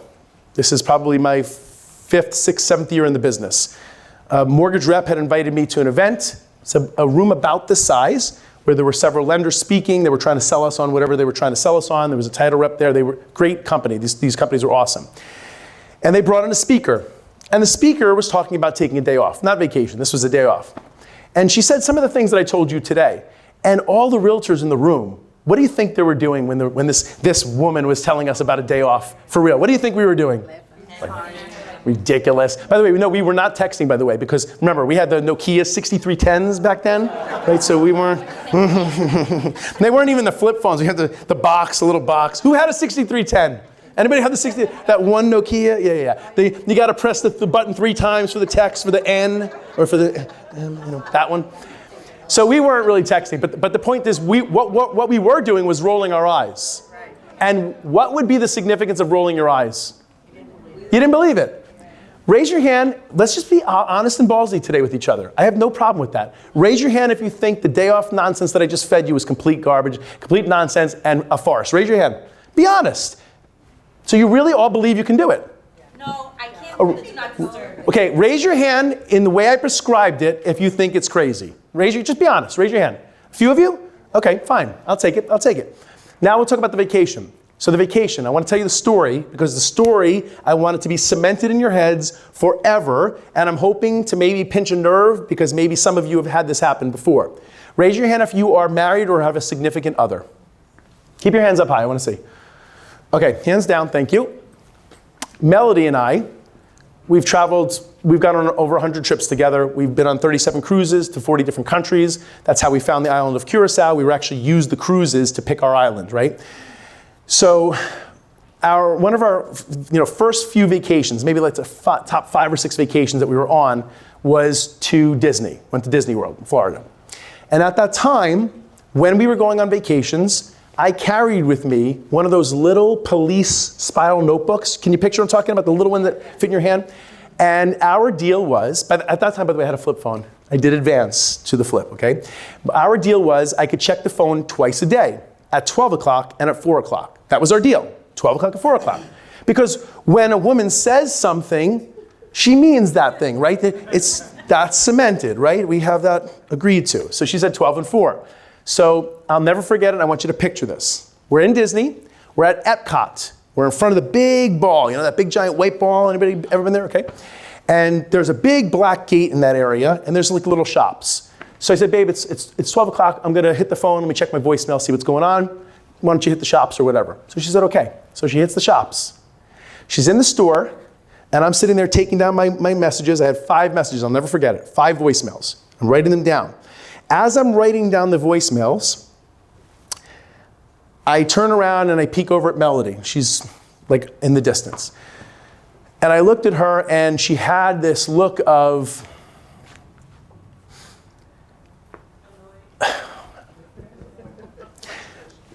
disappointment is the word. She was very disappointed in me, sorry. And so she looked at me, and I looked at her, and I just knew. I said, this is it, last time. And I closed the book, I shut the phone, I put it in my pocket, and I went up to Melody, I gave her a kiss, I gave her a hug. I said, you are my princess, I love you. And this is the last time I will check my phone on vacation, and I'm never bringing the phone on vacation again. So I made that commitment, and from that vacation forward, every single time we went away, it was without the phone. And I want to explain this to you. I would get in the car, I would drive from exit 105, where we lived at that time, or exit 114, and I would drive, and I would go to Homedale, go to Pam's house. I would take the phone and my lockbox key. At the time I had the lockbox key. Anybody remember those keys? You had to punch them in. They weren't on the phones at that time. And I had my wire charger. Those 3 things were in a ShopRite bag in her mailbox. And then I left. And we went on 10 days. Our longest trip was 37 days, 28 days, 10 days, 14 days, all sorts of crazy trips without the phone. I didn't know what deals were falling apart, what deals were being put together. I had no knowledge of any of it because I was all in on Melody. Now, it drove her crazy because I was all in on Melody, so she had all of me, and she didn't want all of me. Hey, Mike, why don't you go play trivia on the cruise, or why don't you go do that? That's how I took up metal detecting, by the way, when we go away on beach vacations. Anyway, so raise your hand if you've ever had a time where on vacation you were checking your voicemail, doing business, and felt a little uncomfortable knowing that your spouse didn't appreciate it. Raise your hand if you ever had that happen. The reason that you have that is because your spouse doesn't appreciate it. No matter what they say, no matter what they tell you, no matter what agreement you make, they don't like it, and it's beneath them. It's beneath you. So I want to give you one more example, okay? I want to pretend this is the phone, for example, okay? I want to give you one more thing, and this is just me now talking about some other fundamentals of real estate that I learned over the years that were very important. This is the phone. Raise your hand if you've ever done anything like this with your spouse, okay? Pruvi, you're going to be my spouse for a second, okay? We're having a conversation, and my phone rings, and we're talking. So babe, hang on, babe, real quick, just one quick second. Yeah. They can't wait. So, listen. Or this one. I'm talking with my wife, and go ahead, babe. And I'm texting. I'm talking to you. You're not paying attention. Raise your hand if you've ever done that to your spouse. Be honest. Raise your hand if you've ever done it to your spouse or your loved one. Raise your hand. Put your hands down. Raise your hand if you've ever had it done to you. How do you feel when it's being done to you? Pissed? Come on, say it. How do you feel? Annoyed, pissed, what else? What else? Unappreciated, okay? So I'm gonna give you a piece of advice. Stop doing it.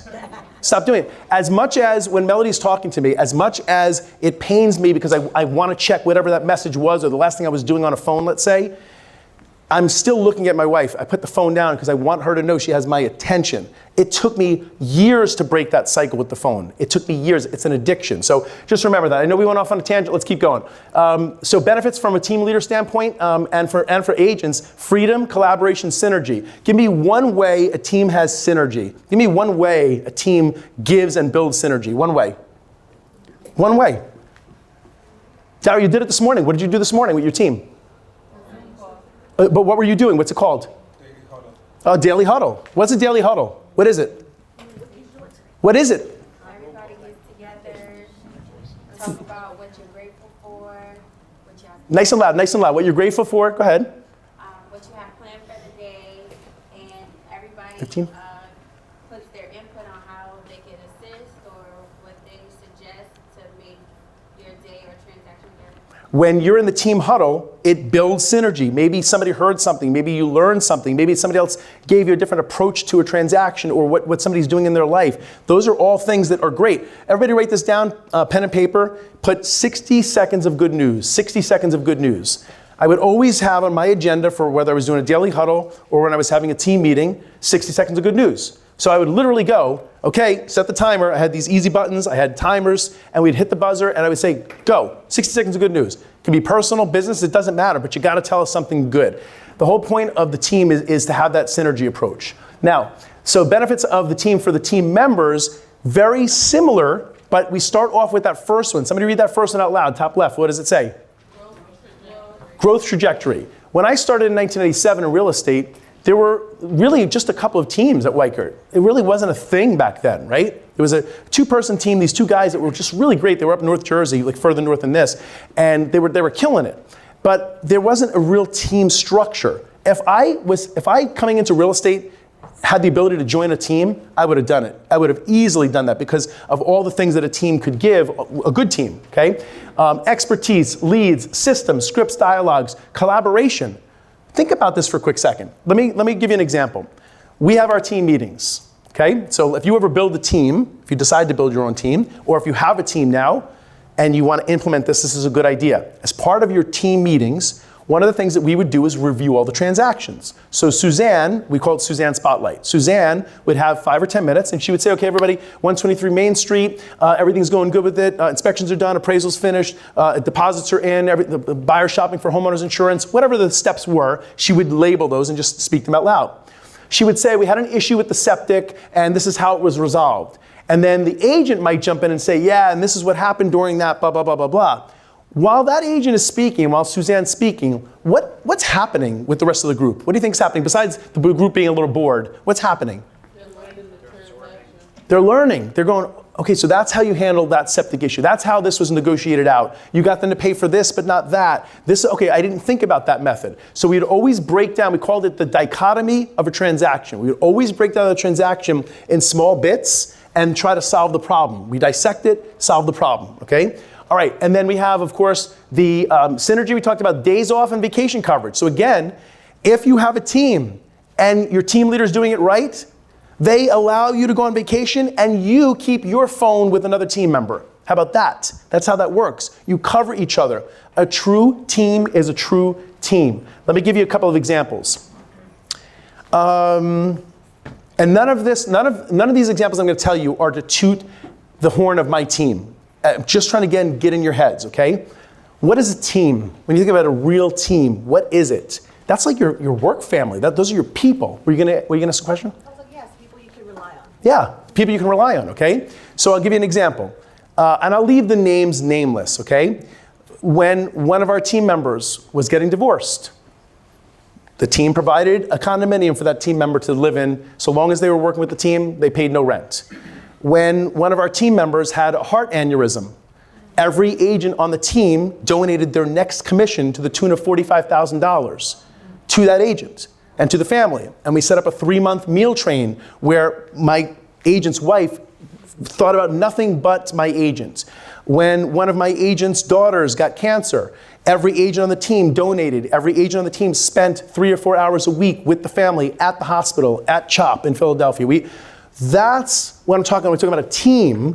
I want you to think about team as monetary, right? You're helping each other, but then you come alongside each other. You don't just say, oh, we're forming a team or I'm on a team. It's not what have you done for me lately, it's what can I do for you now. It's always that mindset. So we know, everyone understands, right? You know, you give, you get back. We all understand that mantra, right? But if you really, really live it that way, that synergy that we're talking about, that collaboration, goes to a whole new level because every agent is earning each other's what? Trust and what's the R word? Respect. We respect each other. We might not always agree on things, but we love each other. I mean, I love my team members. I have a big picture hanging up on my wall in my coaching office of my team. We're all wearing our team shirts, and I look at that picture, and I miss my team. And the day that I sold my business and Rob Dekansky's team bought it, my team was sitting there. We're sitting across the table. I mean, I'm a little baby. I mean, I cried at the closing table. I was upset. I'm like, this is like weird for me because these are my people, and now all of a sudden, They're not here tomorrow, right? It's a strange thing. And then of course money, right? And this is both for the team, the agent on the team and the team leader. Money is a benefit on both sides. Okay, so those are some of the benefits. And now, this is the question. Should you stay or should you go? If you're on a team, should you stay, should you go, right? You know, of course, my advice, I mentioned it earlier. If you're on a team and the team is successful and it's doing well and it feels good, don't leave. Don't leave, because the grass is always greener on the other side, is what I always tell people. This grass is always greener, right? When you get there, you go, there's some brown spots here, and this needs some seed over here. That's going to cost money. And hold on a second, I need to buy a weed whacker because my old team member had the weed whacker, and I need a lawnmower. I need a landscape service. The grass is not always greener, trust me. So you have to decide. Okay, so how long should you stay? Is it a matter of length of time? I don't know. I have some of my teams where the team agents, the team members have been there for 12, 13, 14 years. I haven't been coaching that long, but they've been in existence longer than I've been coaching. And they don't go because the structure is so beautiful, it's so brilliant, the synergy is amazing. So that's up to you to decide. The first part you'll see, advice coming out of real estate school.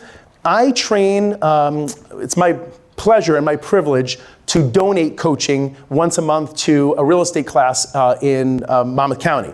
I love to do it because my friend Barbara, who's the teacher in the class, she's an instructor, she's trying to educate a new generation of realtors on ethics, getting everybody to act honorably, ethically. I love that model, so I told her whenever she has a class, I want to coach for free the last day of the class, and I want to do a 5-hour session.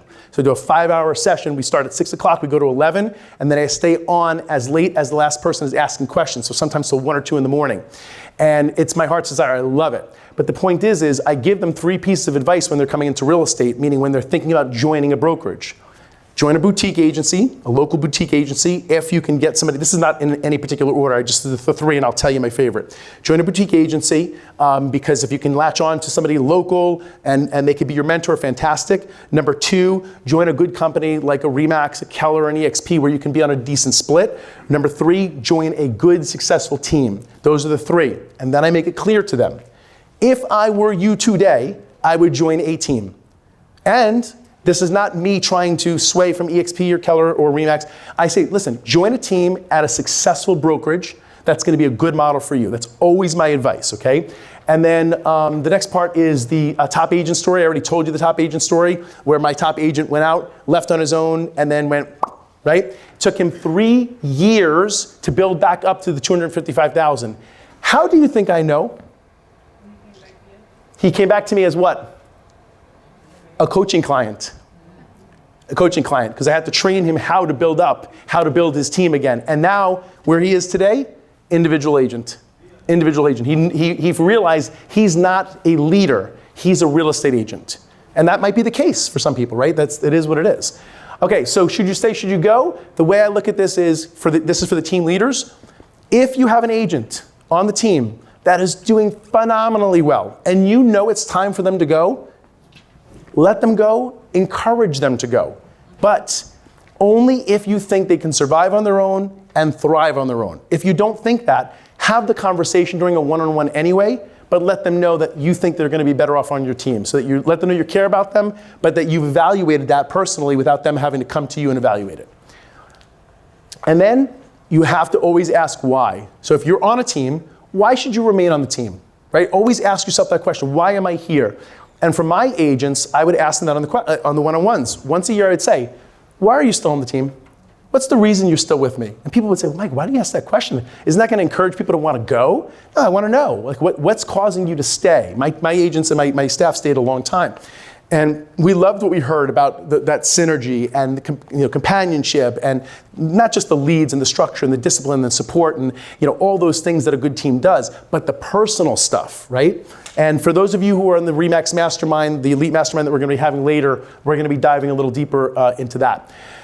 Okay, here we go. Final nuggets, and then we're going to open it up for Q&A. Okay, final nuggets. We mentioned this before, you already wrote it down. Build your business to sell it. When I said that before, what does that mean? What does it mean? What's it mean? Well, more importantly, have it operate without you having to be there. Okay, so that's good. Have it operating without you having to be there. What else? You're putting value on all the work you did. Okay, putting a value on all the work you did. but having the, what's the S word we talked about before? Having the S word, what is it? You have to have what? Systems. Having the systems is what makes their value there. So let me give you a quick example, okay? Melody and I owned multifamilies years ago, okay? We sold all those multifamilies just 2 years ago in the height of the market, and we did a 1031 exchange, and we bought self-storage. So we now own 2 self-storage facilities in Texas, and we're working on buying another 2. The point of me telling you that is because we purchased those self-storage facilities at X. We put in place 5 or 6 new systems, including regular rental increases, administrative fees, insurance, tenant insurance, all these different things that we put in. As we put those fees in place and those systems in place, what did that do to the business? Made it more valuable. It made it more valuable to the tune of 30% more value in 1 year. We could sell the business for 30% more just because of those systems. So every single time you're putting in place something, a structure, so like anything you learned today as an example, you say, okay, East Brunswick, maybe, Old Bridge, a little Edison, a little Saraville, like that, and then Ocean, Toms River, and Brick. And that was it. But I preferred to just do Monmouth. So I set up referral relationships, and anytime I had clients going, like you would, referred it out. I had a husband and wife team in Ocean County. I'm going to leave them, okay? Tom and Sarah were my referral partners in Ocean County.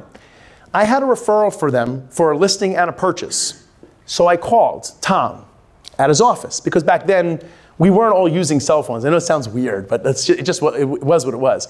And so I called Tom's office, and they said, oh no, he's not here. I said, all right, no problem. Do you know when he's coming back in? And they said, oh no, he retired from the business. I said, oh, that's awesome. Like, he was a little older. I was like, that's great. I was like so excited. So you know what? Let me call him at home. I had his home number, you know? Call and say, Tom, what's up, man? I go, how you doing? Like, and by the way, I had no idea. I was very naive, okay? I said, Tom, how's everything going? I said, I heard you retired from the business. I said, congratulations, that's great. And for you and Sarah. I said, so who'd you sell the business to? What'd you do? He goes, no, I just retired. And I go, oh, now I didn't say anything to him because I didn't want to make him feel bad, but I felt terrible. I got a gut punch.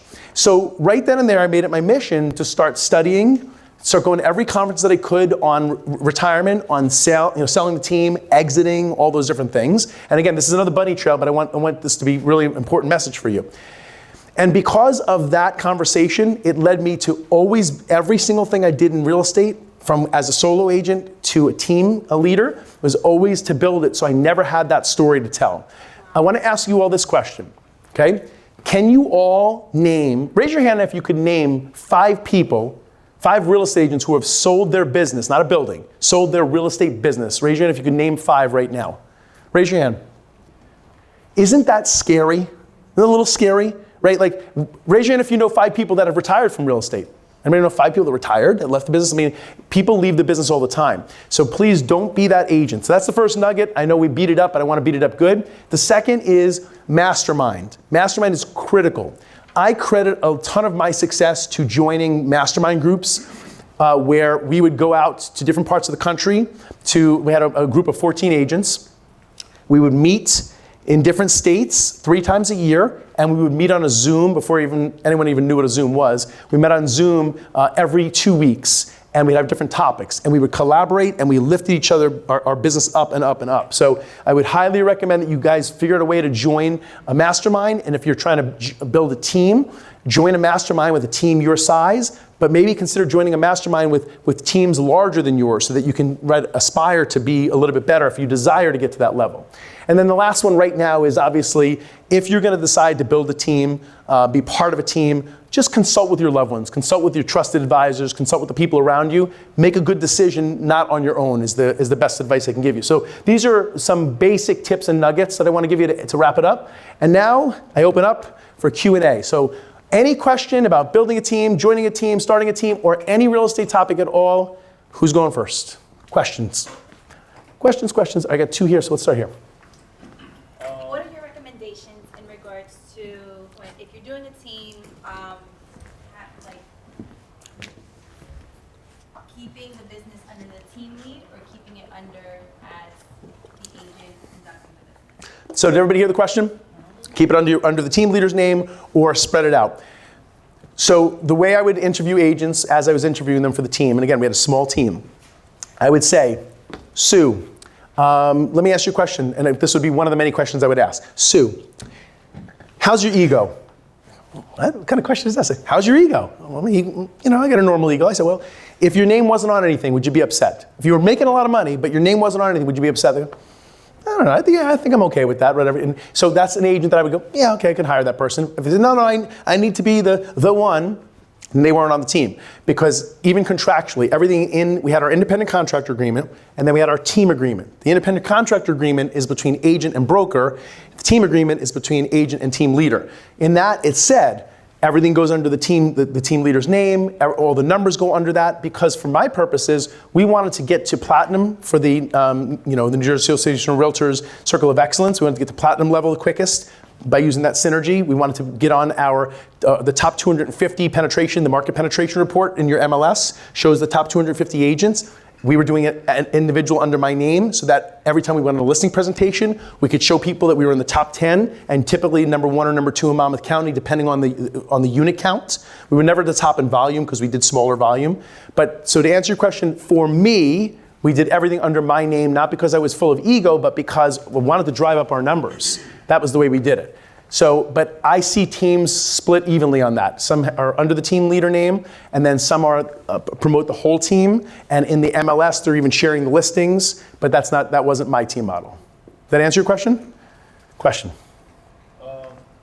What are some customer service, systems that you implemented in your team that allowed you to be successful? So customer service systems. The number one that I can say unequivocally was our client events. We had client appreciation events. We did 4 client appreciation events a year. So in March, we had our bowling event where we rented out the entire bowling alley, 150 people. Shirts, prizes, games, DJ, lots of fun, videographer, all that good stuff. In June, we had our night at the Blue Claws. So we did a baseball game. We took 250 people to 300 people every year to that. In August, September, we did the Team Super Mike Lake Picnic. So we had a park, Nut Swamp Park, or Turkey Swamp Park in Freehold, and we had about 300 or 400 people every year come to that. Again, food, fun, games, prizes, cornhole tournament, volleyball tournament, all that stuff. And then in November, we did the Team Super Mike Great Pie Giveaway. This is before every agent and their mother was doing the Great Pie Giveaway. So those are the 4 events. Each event generated 5 to 7 referrals within 7 days, and generally even higher about 2 weeks later. So, but that's the number one thing. And the customer focus was we didn't discuss business except we had a table, a table where they could sign up for a notary. Everyone on the team was a notary, by the way. They could sign up for a tax assessment appeal. Everyone on the team knew how to do a tax assessment appeal. We had something called the VIP Concierge Program that I now teach my coaching clients, and that's basically providing a ton of ancillary services outside of buying a home. We had to sign up for that. So that was our only table where we discussed real estate. Other than that, the focus was solely on the clients, making sure that we loved up on them, that their family were taken care of that day, the kids were having a great time. That was the general idea. Did that answer your question? Yeah. Okay, question. You're welcome. So it sounds awesome to say form your business to be able to sell it, but what does that actually look like? Because when you're doing transactional purchases per person, that person may not be a long-standing repeat customer. So how do you build that business in real estate to be able to sell it? Yep, and unfortunately today we're not going to go into great detail on that, but I will give you the simplistic answer to it. So number one, your clientele, your book of business is that your sphere of influence housed in a CRM. It's not just on paper. It's not the sticky notes. It's not for you who say, my CRM is in my phone, my sphere of influence is in my phone. That's not what we're talking about. It's an actual database built out where it's tabbed or hashtagged sphere of influence, family, friends, past clients. It's in the conversations. So when you're making the pitch, it's your conversations. It's the other agent buying your business that can see the level of notes and detail, the follow-up. They can see that you got 100 leads where probably 30 or 40 are ready to list in the next 3 months based on the conversations. It's that depth, right? That's the main thing you're selling. The other thing is very, very important, everybody, and I want you to listen to this, is when you sell, you're making a pitch to the person who is going to buy your business. Part of what you're pitching is every bit that you've accomplished, including and especially, for me, 291 reviews, right? So the person that bought my business at that time on Zillow, they were at 750 or 780 reviews. When we closed, my reviews, since I became part of the team, became his reviews, and he was one of 4 agents that went over 1,000 reviews overnight, right? There's a value to that. On the Zillow map, there are past sales dotted on the map. When you sell your business to somebody, if they don't have a lot in that coverage area, and now your map goes on top of their map, and now they have coverage, right? It's these little things that you have to think about as the person selling to try to fill in the blanks. So it's not just your book of business. Plus, of course, it's your last 3 years of business, averaged out. There's a lot of factors that go into it, but the point is you're not just selling your book of business, it's the depth of your book of business. Does that make sense? Yeah. Question? So my question is for a new agent, such as myself. Congratulations. Thank you. Part-time agent, dual creator, have another career. Going into joining the team, what are the pros and cons of doing so? Well, you as a new, is that your full question? Yes. What's your first name? Jay. Jay, as a new agent and as a part-time agent, you really got to join a team. Like that's, if I could give you any advice, definitely join a team. But you should be looking for a team that has structure, right? Because really for you, if you came to me and said, Mike, tell me the top 3 things I need from the team. You need leads. You need leads quickly, right? Because you're not able to generate enough leads on your own with the limited time that you're going to be able to put into it. So leads, I would say structure and discipline. Like somebody's going to have to help you with basic structure, and then you're going to need education. The educational component is going to be how to build your sphere of influence, which CRM to use, or if you're going to use KV Core, how to use KV Core, how to maximize it, how to do a drip campaign, how to do squeeze pages and push pages, and how to generate leads from social media and things like that. You're going to need those tips. Because remember I told you before, the average agent, 13% of agents fail the business 6 months to the first year. And that is, by the way, that picture I just painted, most of those agents are solo. So they're going in on their own, and their broker says, not our brokers, but most brokers say, go, you can do it, go, right? But they're not giving any guidance, right? So the team leader is going to give you that guidance if they're doing their job right. Does that make sense? Yeah. Can I comment on that for them? Yeah. My partner does that, which is my father. So Oh, I like that. roughly 8 to 18 hours a day, 5 hours a day, and he hires coaches and he joins the team as well. So you have to do stuff like KPIs and MSP that helps you more organized in the business if you were a W2. So things like that would definitely help. Mike, we'll take Thank you. one more. All right, one more question. I didn't get any from this side. Anybody? Got a question in the front? Can we do 2 more? Can I negotiate? Quick, yes. All right, 2, go. Okay, so how do you start from scratch? Like, I want to build a team. I have many new agents that contact me. Hey, I want your advice. They drain me. I'm on the phone constantly sharing it. Do you have a team right now? I do not have a team, but I would like to start a team. But I don't know how to begin to start a team. Like I said on the board, systems on that sheet. First is make sure you have your systems in place. Get the systems, then get an admin or a transaction coordinator, and then build out your first agent. Don't even talk to agents right now about joining your team until you have those other 2 things perfected.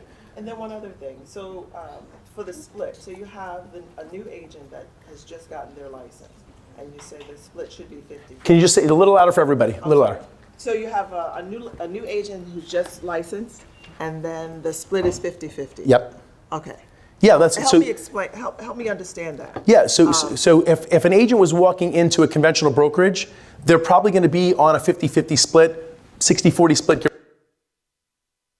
30. If they're walking into EXP, they're an 80-20. But if they're walking in traditional, there's still 50-50 splits out there and 60-40. You can command 50-50, and it makes sense for that agent if you have the systems in place. If they believe that you've got the transaction coordinator so that they don't have to do the transactions. You're alleviating some things for them. They're paying for that through that split. Does that make sense? Yes. All right, I had one more, and then we're done. You're welcome. One more? Yeah, how you doing, Mike? Hey. Thank you for being here. My name is Tahib Grantham, and I am a notary myself. And question, you talked about when you're going on vacation and how you handle your wife and not being able to have your phone. At what part in your business where you got to that point where you could take 10 days vacation without looking at your phone. And The part where I got to that part of the business was when I built out the full team. I had the full agents, I had the systems in place, I had the staff in place, where I literally could just step back. And they knew that so-and-so on my team was covering my business, and the staff was there to cover the business. It was like I wasn't away, because they were just taking over my role. right, so even when you start, I've been in business for 4 years now, and I do have to have those conversations with my wife, hey, went away this April.